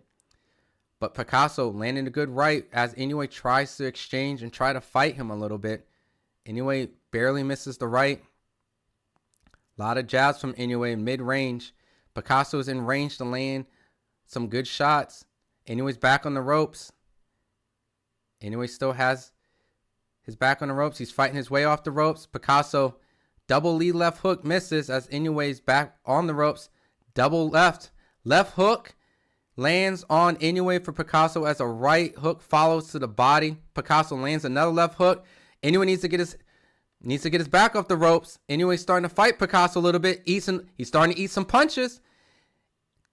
Inoue's almost wanting to fight Picasso, but not really getting the true success as he should.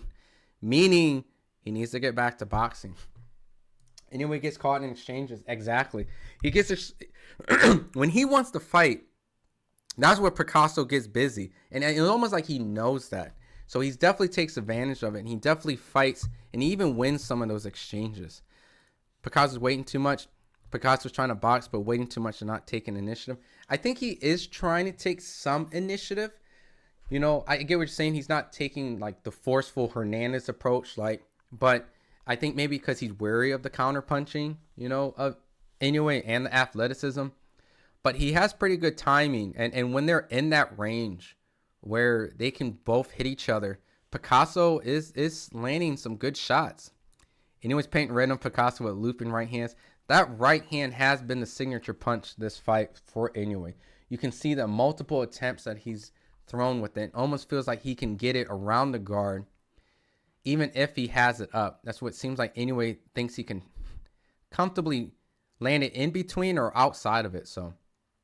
But still pretty comfortable fight for Inoue. Lead left hook to the body. The good right landed on Picasso from Inoue. Good jab to the body from Inoue. You know, this is a fight where if Inoue wants to make it tougher, he can. And if he wants to make it easier, he can. You know, I definitely feel like he's in control of this fight as he lands a good lead left hook to the body. He gives Picasso a couple moments as if he tries to take a chance to try to land something vicious. But outside of it, he's still showing good defense at moments as Picasso is unable to land 2-3 shots as Inoue is showing good movement. But at certain exchanges, Picasso can land some good shots, which makes it pretty, you know, dangerous for Inoue. Just make sure that defense is tight when you want to go for it. As he eats a left, I think someone in the chat was talking about Inoue needs to watch out for that left. But Picasso eats a right from Inoue. Double jab from Inoue, barely miss. Picasso follows up with a double jab and miss. But Inoue lands a good, strong power jab on Picasso. Stops him in his tracks. Inoue's throwing a 3-piece, 4-piece combination. Inoue's showing good lateral movement. Getting himself off the ropes. Left hook to the body.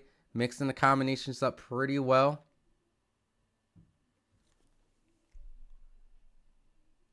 Inoue pushes Picasso back a little bit as Picasso tries to inch up and push Inoue on the ropes. Picasso still putting pressure as he eats a right. Eats another right. Maybe buzzed him slightly as Picasso looked like he might have tried to initiate a clinch. Eats another right. Picasso's trying to hide it. Inoue follows up with a left. Picasso's still putting pressure, knowing that this is his best opportunity to get some sort of shots on Inoue, but he eats a right again. Inoue's having the best round so far. These clean shots are landing flush. Picasso eats a jab, eats another jab. Picasso's starting to take a couple steps back here and there, not being the aggressor early on in the round. Starting to eat a couple counters, starting to walk into the traps from Inoue. Inoue looks so much faster, stronger, faster. Good head movement from Inoue. Inoue starting to lure him into some sort of trance where he can land these devastating right hands on him. Picasso needs to use his reach and height advantage. I agree. At moments, if you've seen it, he like uses his high guard in such a short stance. Like he kind of goes down to Inoue's level and tries to match him there. And I know that that's a look and that's a certain kind of level where he's trying to give Inoue some sort of ideal, and then he could probably change the level or spacing. But you can't truly stay in that in all times because, like you said, it gives up the reach advantage and you shrink yourself, and it makes it easier for Inoue to hit you. It's a good opportunity as like a rock, paper, scissors, like high, low, side, all different type of level changes so that it keeps you not on a direct line at all times. So it makes it harder for you to get hit. But if you stay shrunk like this, you're giving him an easier target. And that's what he's doing right now, opening the 6th round, exactly what we've talking about. High guard, bending the knees, and actually shrunk himself even smaller than Inoue. So Inoue, no respect with Picasso's power. Doesn't seem like it. Golly, Inoue's about to go Super Saiyan 2 here. He is. And he's teeing off on him. He landed a 3-piece combination. His back is on the ropes. Picasso, I think maybe the first or second time, his back is on the ropes, and he's starting to get teed off. Picasso's starting to swing wildly and miss as Inoue starts to capitalize on the spacing. Countered. Good footwork. Double jab from the body to the head from Inoue. Inoue starting to mix it up. Inoue is in a shoulder roll stance now, doubling up the jab. Picasso, as he had cute competitive moments in the earlier rounds, is starting to look like a punching bag as he eats rights. Picasso's solid body work that made the rounds seem competitive early on are now starting to miss as they hit nothing or they land on the gloves. Inoue circles out of the corner as Picasso continues to try to put pressure on him.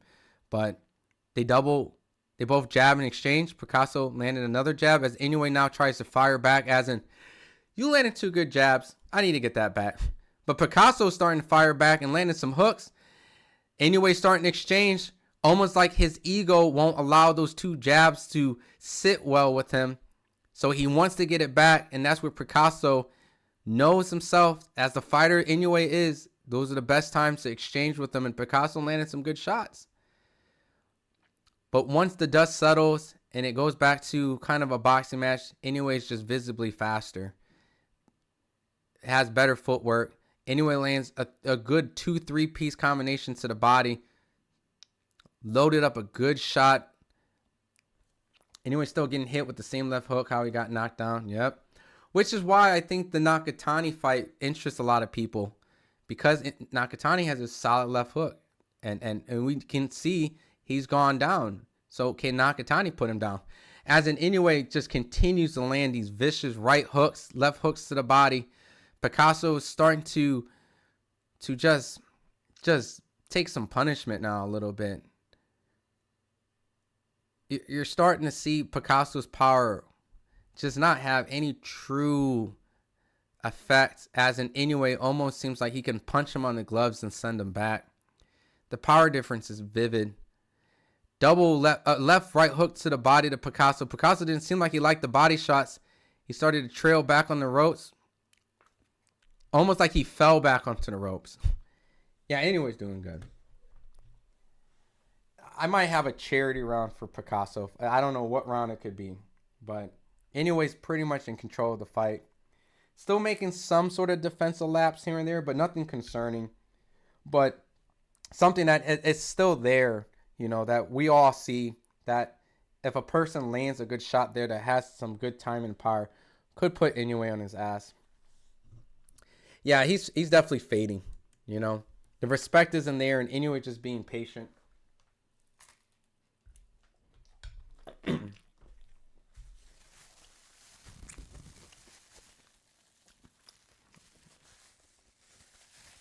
Sorry. I took a bite out of the avocado egg sandwich that my girl made me. But all right, cool. Start at 7. Round 7 out of his 12-round championship fight between Naoya Inoue and David Picasso. Naoya Inoue comfortably ahead in this match. Picasso's having some moments, but personally, I think outside of maybe the first round where you could have probably felt either or, it could be a pure shutout, which is what I have. I have it straight 6-0. Inoue's getting stronger. The power looks so much milled down for Picasso. I agree. And it almost seems like only Inoue will allow him to get hit. As in, like, he puts himself in a position to get hit. But if Inoue doesn't want to get hit, it seems like he can prevent it.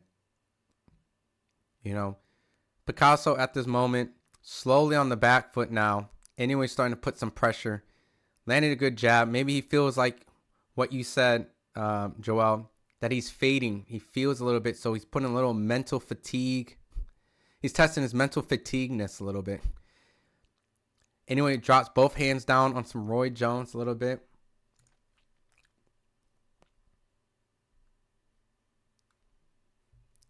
Hernandez is definitely a much tougher opponent. Yeah, I mean, it definitely seems like Hernandez would give anyone a tough problem because of that pressure, you know. But at the same time, that could be a style that works in favor of Inoue, you know. You're not giving him a lot of angles. You're just walking forward.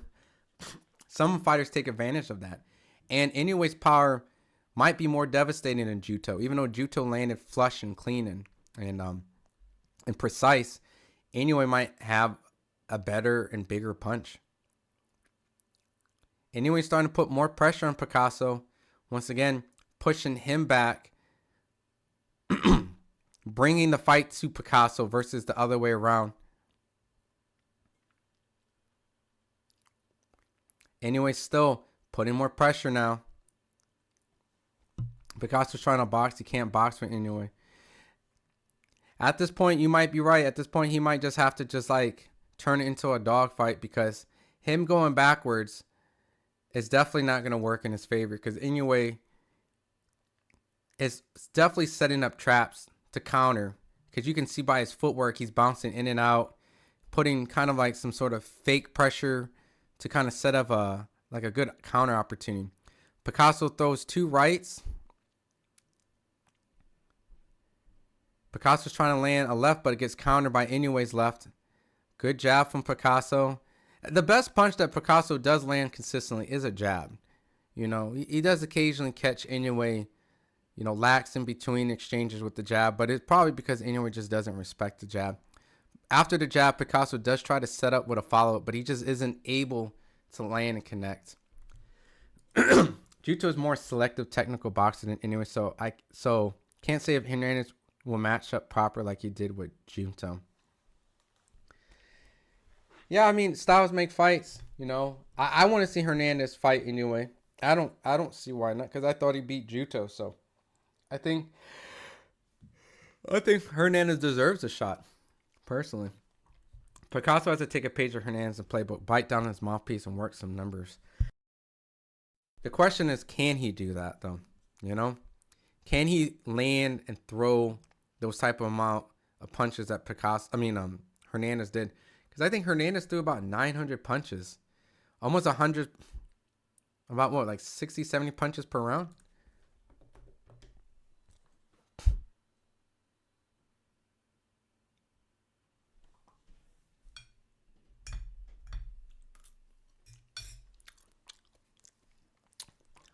Not a lot of action going on. You're just spacing right now.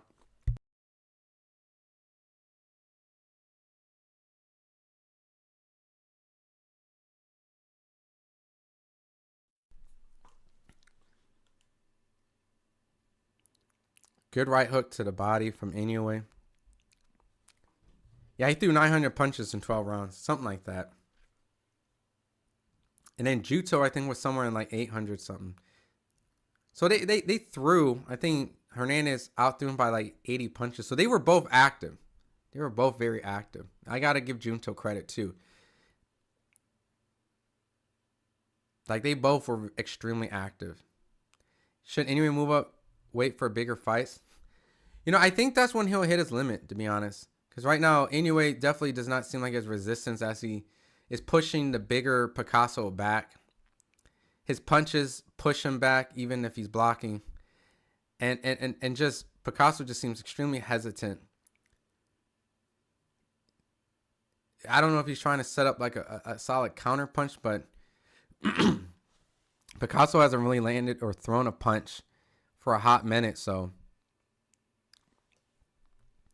But if he goes to 126, there's a lot of resistance up there. You know, Espinoza would be a nightmare. I think Nick Ball would be a fight that would put a lot of pressure, but I think he would find a way to beat him. We got to see at Shushu Carrington. You know, that could be a style that could be very interesting. The thing is, though, Shushu doesn't have the experience. So, you know, it'll be size versus experience.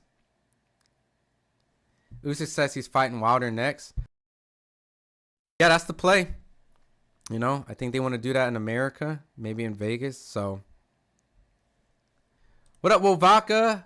You woke up. What's good, man? Happy holidays, man. Hopefully you had a good Christmas. Good holidays this week. Right now, Inoue is just having his way. Just a very, very typical Inoue fight now, where he's just faster, stronger than his opponent. His opponent's hesitant.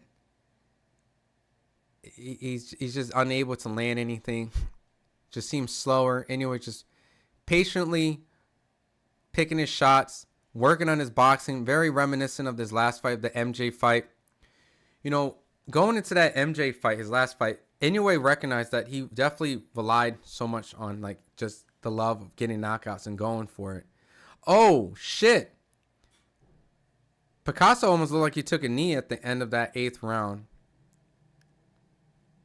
But I remember he was mentioning to the Japanese media that he was very focused on trying to get back to his boxing ability. So he was definitely, how would I say, aware of those fights where he got knocked down, that he needed to fight a little bit smarter as much as he wants to go for it. And I'm seeing a little bit of that anyway right now, where he's showing the other side, where he's not just brute force.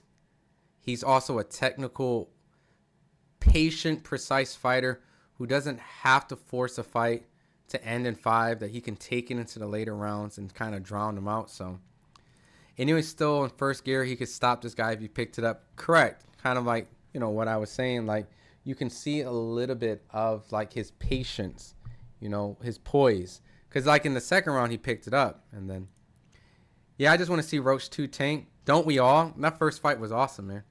And I think Roach deserves it, man. Happy holidays, BT. He probably went back to bed, huh? I don't even know if he even went in the chat. I think he's been asleep this whole time. One-sided fight, to be honest. It's been definitely a one-sided fight. I just don't see Picasso hanging in there. It just hasn't been a competitive fight at all. I know the Monster is a great fighter, but honestly, I just don't connect with him. That's fair. I mean, you know, it's hard to connect with a fighter. Man, good right from Inoue. While Picasso is just so gun-shy at this point. You know, from another country, doesn't fight fighters that you're aware of their storyline. I mean, a good way to connect with fighters is obviously one, you know, a lot of people connect nationalism, right? Like if they have the same nationality or they look like you, right? Ethnic, you know.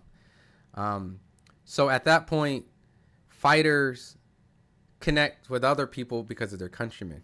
But if you're not familiar with their journey and their opponents, right, their opposition, it's very easy not to be connected, right? Like you're not, like the Junto fight and the Inoue fight is a huge fight because a lot of people followed Junto just like Inoue, and it felt like a Crawford Spence kind of building up.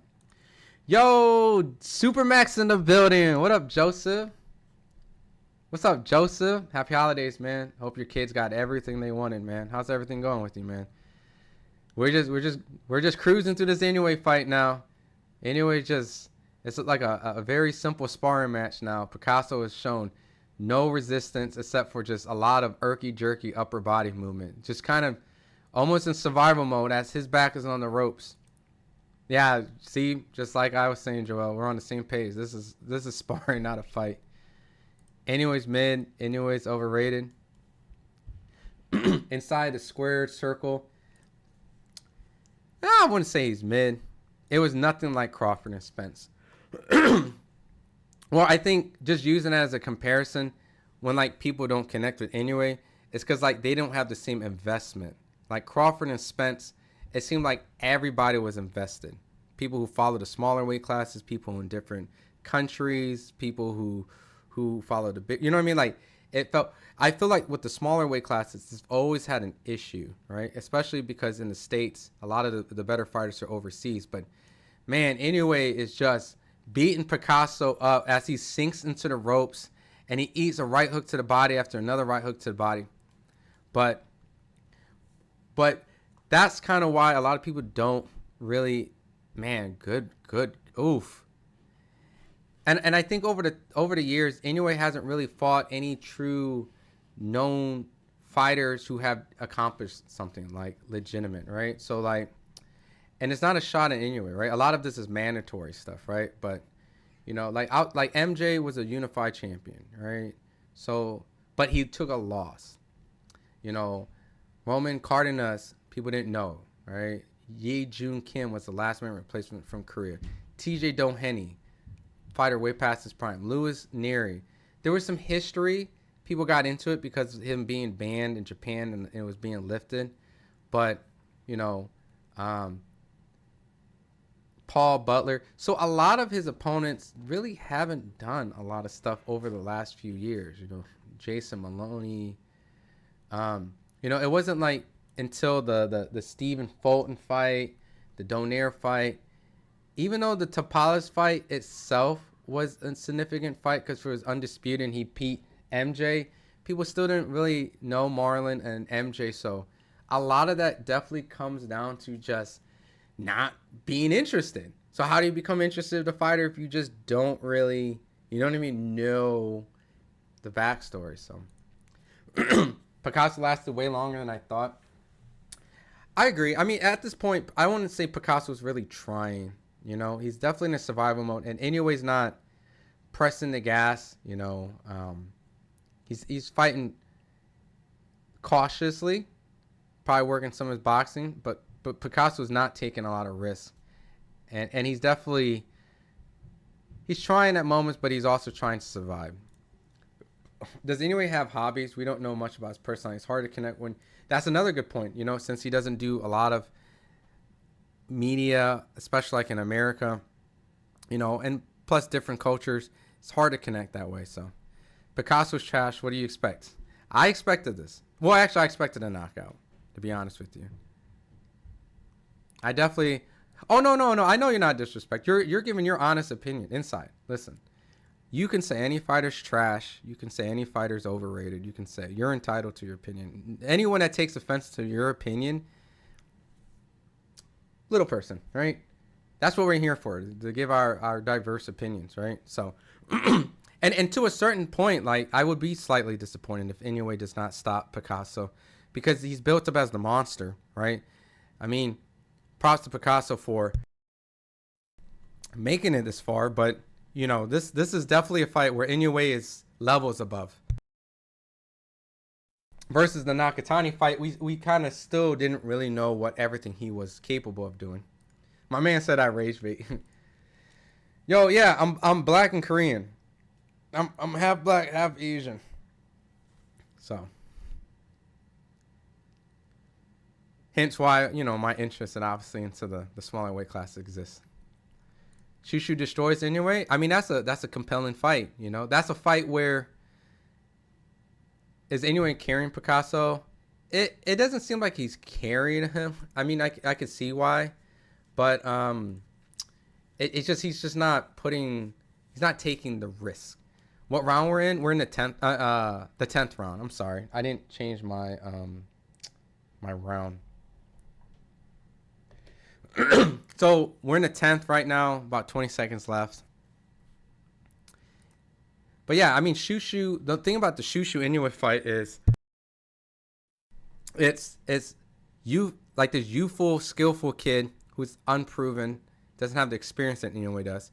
While Inoue will be obviously the visibly smaller man, which if he goes to 126, would probably be giving his body the toughest weight class up to date. I mean, it's going to be a tough weight class for Inoue to dominate. So, Inoue versus Bam, who do you think wins?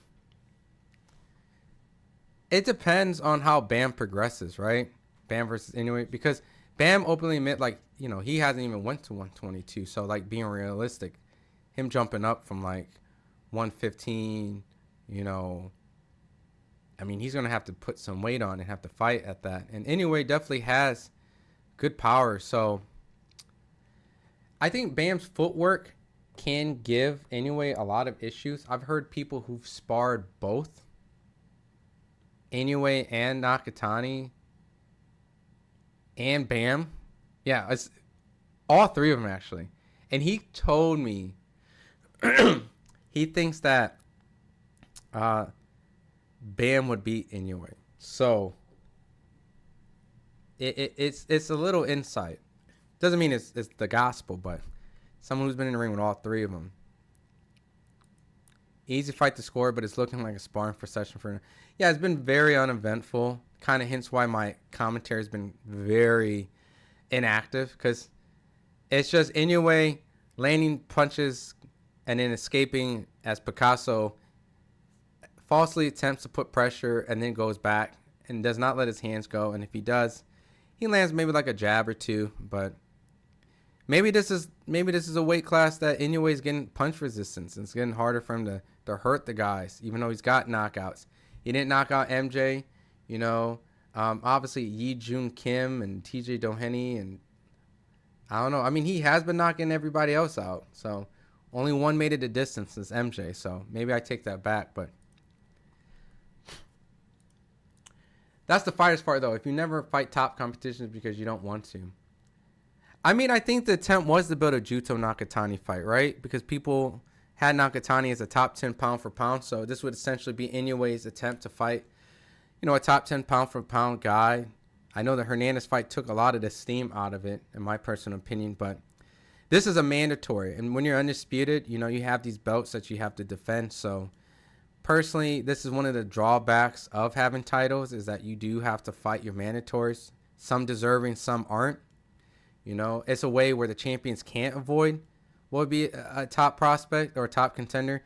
But it's also where some matches are just so far in between of talent, like far difference in talent, that we're kind of stuck with a fight like this. So, but if there's a way to kind of like not prioritize the belts all the time, you know, and just kind of identify who's the man, then, you know, we'll be able to get those type of fights. But that's what the franchise WBC belt was supposed to tend, but then it ruined other opportunities for people. So it's just, I don't know, man. It's part of boxing, man. Even though Bam would be a great fight, the 7 pounds difference, Bam would have to fight someone. Yeah, he'll have to get acclimated, man. And he's actually openly admitted and talked about it. Like, that would be a lot for him to go through. So, it's not, I don't see anytime soon, but it's a fight that we all are looking forward to in the future. So, we're just cruising through the fight. Maybe just picked it up. You can get this.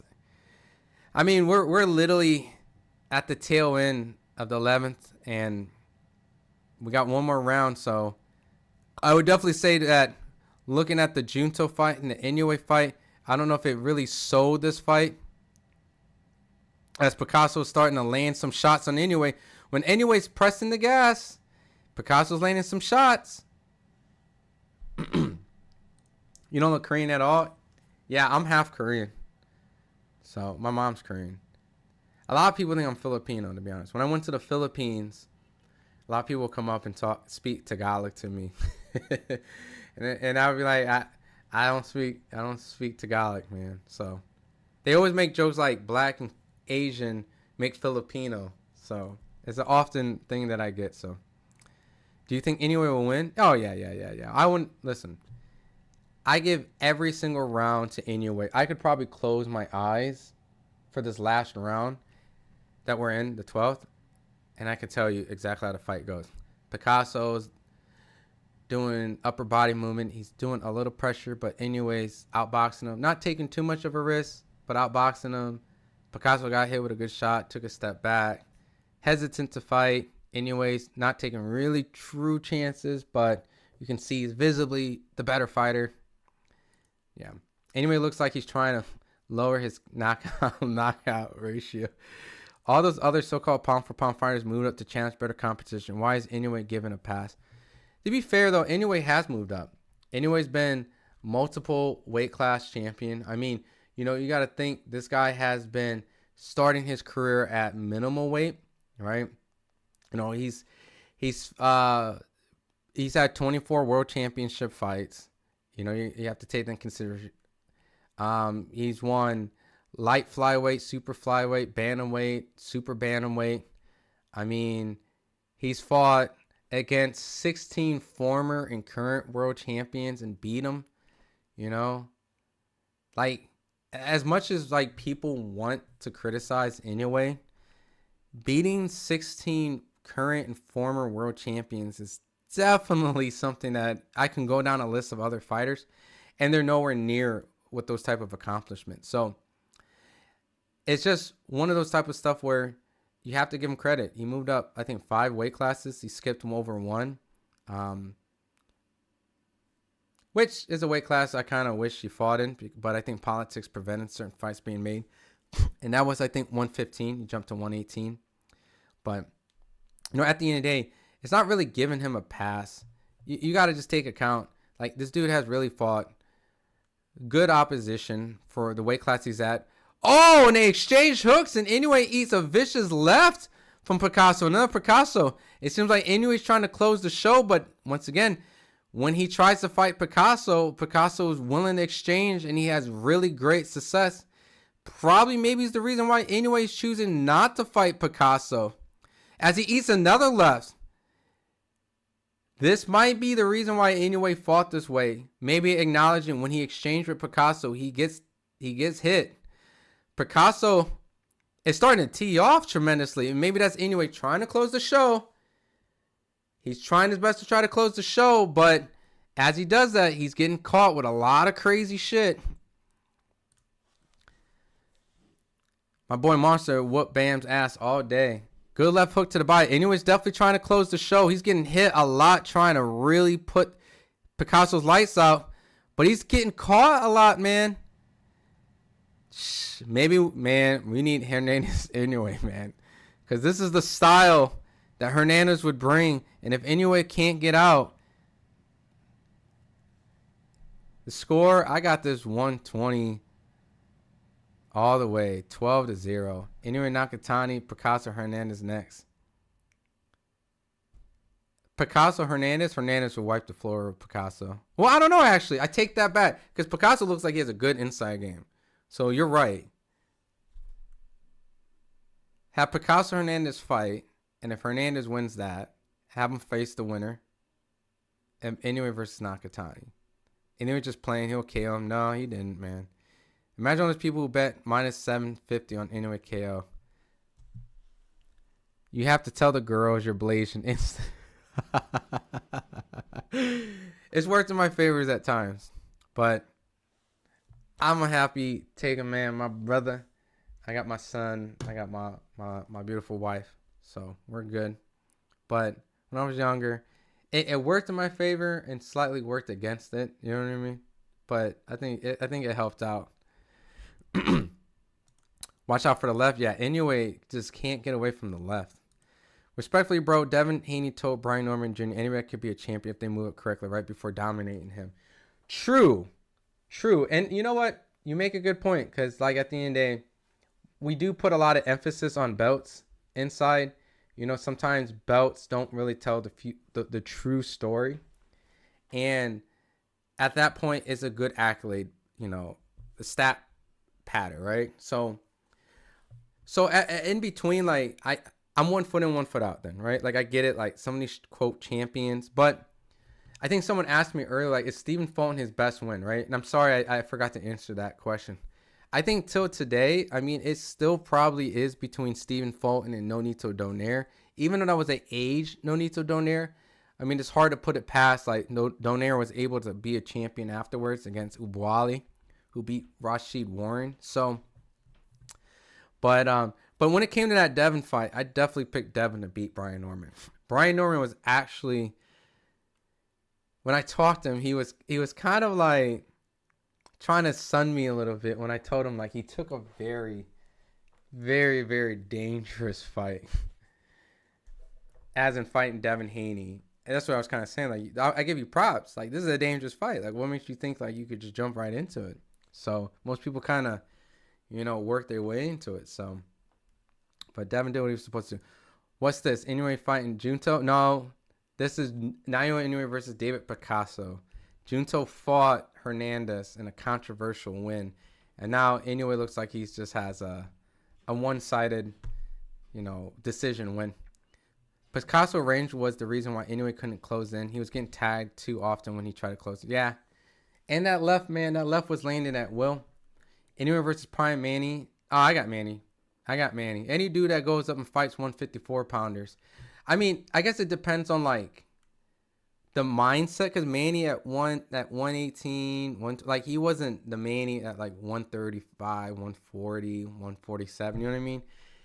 But if you take the best version of Manny and the best version of Inoue and pat them the same size, I have Manny personally, because Manny angles was just so insane, and his power, I think, was next level. I think more than Inoue personally. So, and Inoue's footwork, it would be a southpaw. I mean, dude, Inoue's hand speed was, Manny's hand speed is insane, dude. The thing that blows my mind is that Rolly Romero has been a world champion. That dude is garble. I think people underestimate Rolly, though. And I say this not to be like a cape saver for Rolly, because I understand when people say like technically he's flawed. But at the end of the day, like, I think Rolly has a style at times that can personally give people issues, because he is awkward and he's strong. So, I mean, trust me, at the end of the day, I think people feel like Rolly may not have a chin, but if you get caught with Rolly's punches, they're going to hurt. So, at the end of the day, with punching power and awkwardness, you can really upset a lot of people, if you time it right, or they underestimate you. Yeah, I think Prime Donaire beats Inoue. I think that's a great assessment, because Donaire's power was just next level, dude. Like, when he came on the scene, really, and knocked out Darchinian, really, dude, Inoue's resume is absolutely insane. Dude, like, he's still fighting now, and he's still, like, giving young fighters hell. That dude's resume is pretty solid, too. The way he sparked these guys out. Yeah, man. I'm definitely a fan of Donaire.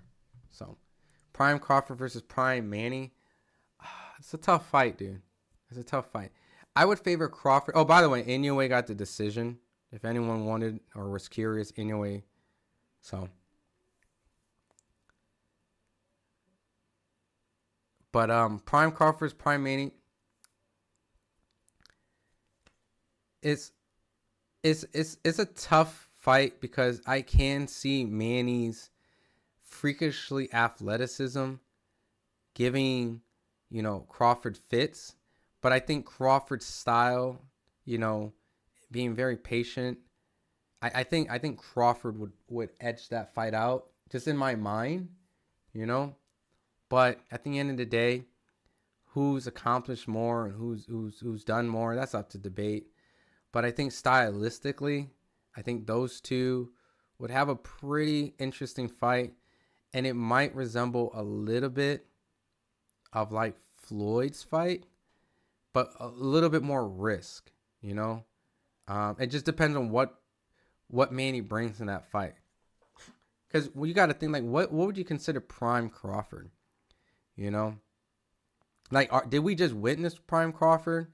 Like, did he get better? So Inoue versus Bam. Right now Inoue, just because like Bam would have to go to 122, and I don't know what he'll look like, but I think Bam has fits. I can give Inoue fits. Shakur versus Tank. I've always done this with Shakur and Tank. I favor Shakur right now. When I favored Tank before. And I favored Shakur before that. And I favored Tank before. And I favored Shakur. So I favored Shakur kind of in the beginning. And then I'm ending with Shakur right now. But I really think it's like what version we get from them. Because I think Shakur's had some moments, either like health-wise, that he didn't look like he could beat Tank. And obviously Tank at times looked like Tank just isn't there. So 4 fights in a year. Wow, got it. Yeah, 4 fights in a year.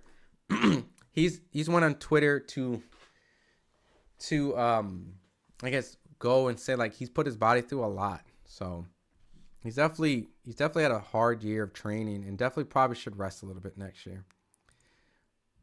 But he did want to get a lot of his mandatories out, which is kind of what happened. So don't mention Tank's name in big fights. It won't happen. I still remember when they robbed Jackson Marinas versus and Ismael Broson. So the Jackson Marinas fight, I did think Jackson got that win. The Ismael Barroso, you can't say it was robbed because you could say it was a premature stoppage. So I was at that fight. Ismael was hurt, but Rolly wasn't connecting afterwards, and the ref did prematurely stop it. So you never know what would have happened in that fight. Barroso was winning the fight, but at that moment, who knows? Maybe Barroso would have got hurt afterwards again. So it was robbed of an opportunity of Barroso potentially winning the fight. So at this rate, Inoue needs Wilder's arms to carry his belts. You have so many belts, and every time you defend Undisputed, you get another copy. No, neither one got knocked down. Inoue versus Bam is shoot next. Anything less is not respected. But the bum bashing has to stop. I mean, if he moves up, there's a lot of opponents. I mean, he could fight Angelo Leo. He can fight Espinoza, which is a terrifying fight. But yeah, I agree. We want to see a little bit more resistance. You know, these fighters on paper where the betting odds is like minus 10,000. You know, it sucks because especially now, like this was a pay-per-view on a subscription-based platform early in the morning, and like this is where we're at. You know, and it's not a fight where fight fans feel like it should be pay-per-view in the first place. It's because no one really cares about this fight. So Tank is ducking all the real smoke. Robin to Earl Spence Jr. He's kind of just living his life and kind of, I don't know if he is coming back. If he is, like, it's kind of torn at the moment. So Shushu's going to get sparked. We'll see how he looks in his next fight. You know, he's fighting Castro, which I think he'll win, become the new WBC 126 champion. But, you know, Inoue does have the experience, you know, but Shushu definitely has the size. And he definitely has the grit. So, your view on Nashat Dev, upcoming Indian talent. How do you see him in the future? It's too soon. I mean, I think right now, I think we have to see how he fights a little bit more. You know, he's only 4-0. I think he's fought relatively subpar opponents. You know, we got 2 knockouts. Got to see a little bit more. You know, I mean, he seems like someone that can really captivate a huge fan base because, you know, India is a huge country. I like the fact that he's a southpaw. You know, so, but it's just way too soon. You know, I just need to see a little bit more. I know that he had like his fight with Marco Verde in the amateurs and Amari Jones. And, you know, those are the amateur standouts that kind of got a little bit more attention. You know, especially Marco Verde.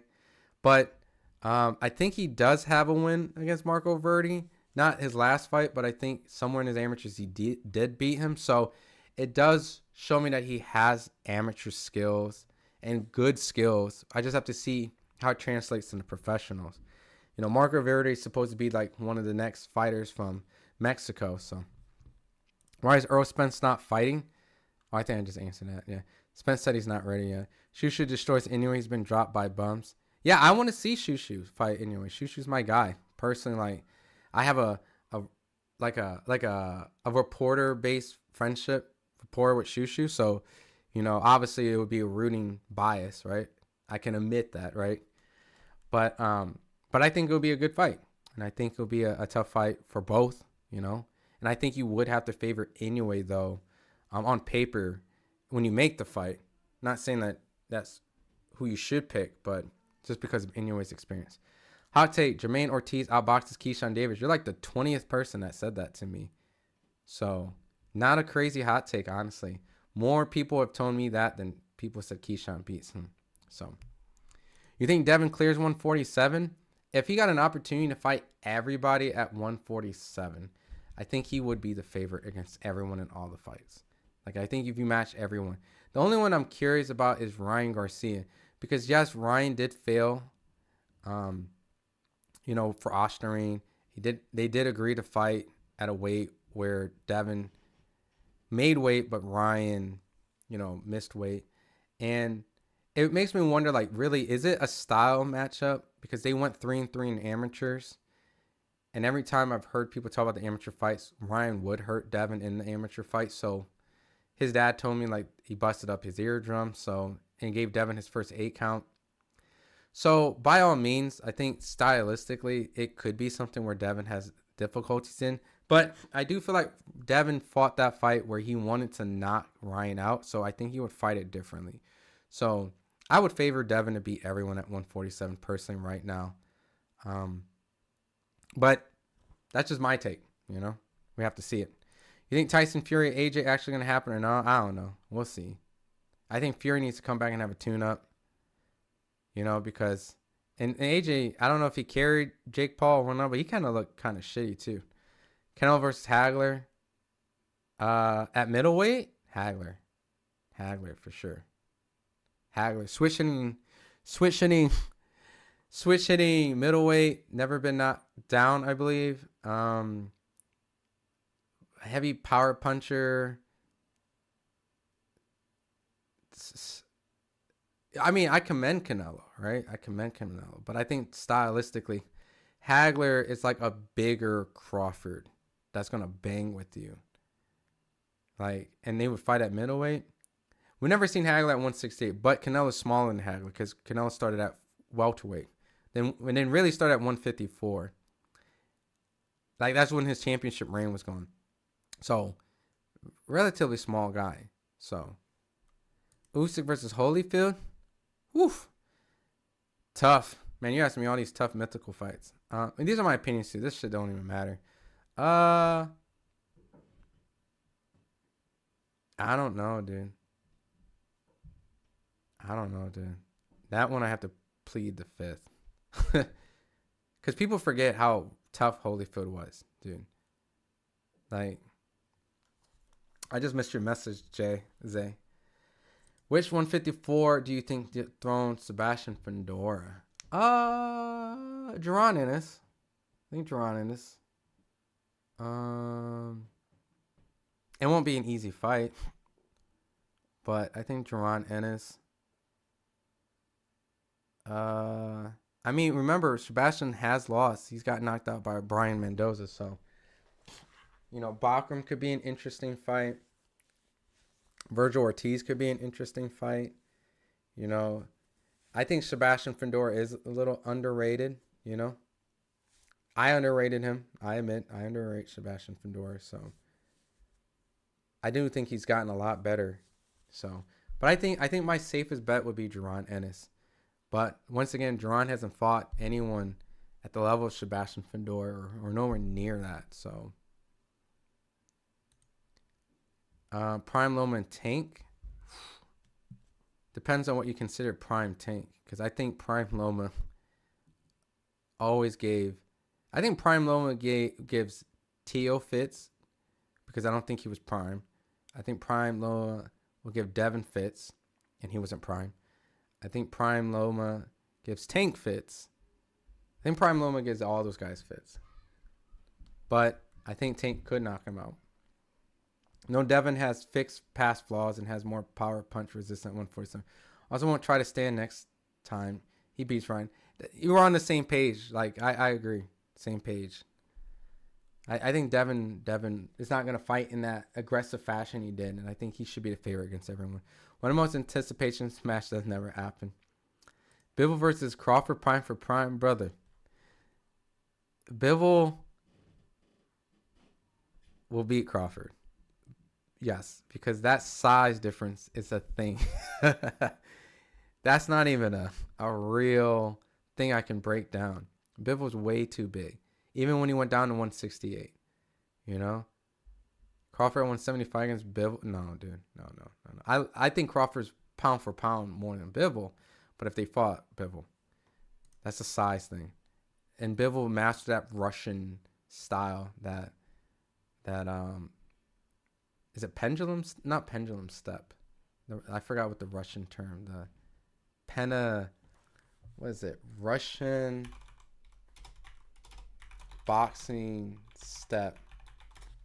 It's called pendulum step. Yes, he's mastered the pendulum step. If you're curious, I know I'm giving very specific terminology, but Bivol mastered. This is what Bivol. I'll put in the chat. If you're ever curious, after I get off the stream, look that up. That is like the main Russian boxing step move, the bouncy, fluid, shift back and forth. Yeah, Bivol mastered that. Like, if you want to see a master of it, that's Usyk has that too. But I think Bivol has mastered it a little bit better. I think Usyk does other things. I got Holyfield against Usyk. I mean, yeah, my mind really wanted to go Holyfield, but then I feel like I've always underestimated Usyk. I picked Usyk to lose against Fury the first time.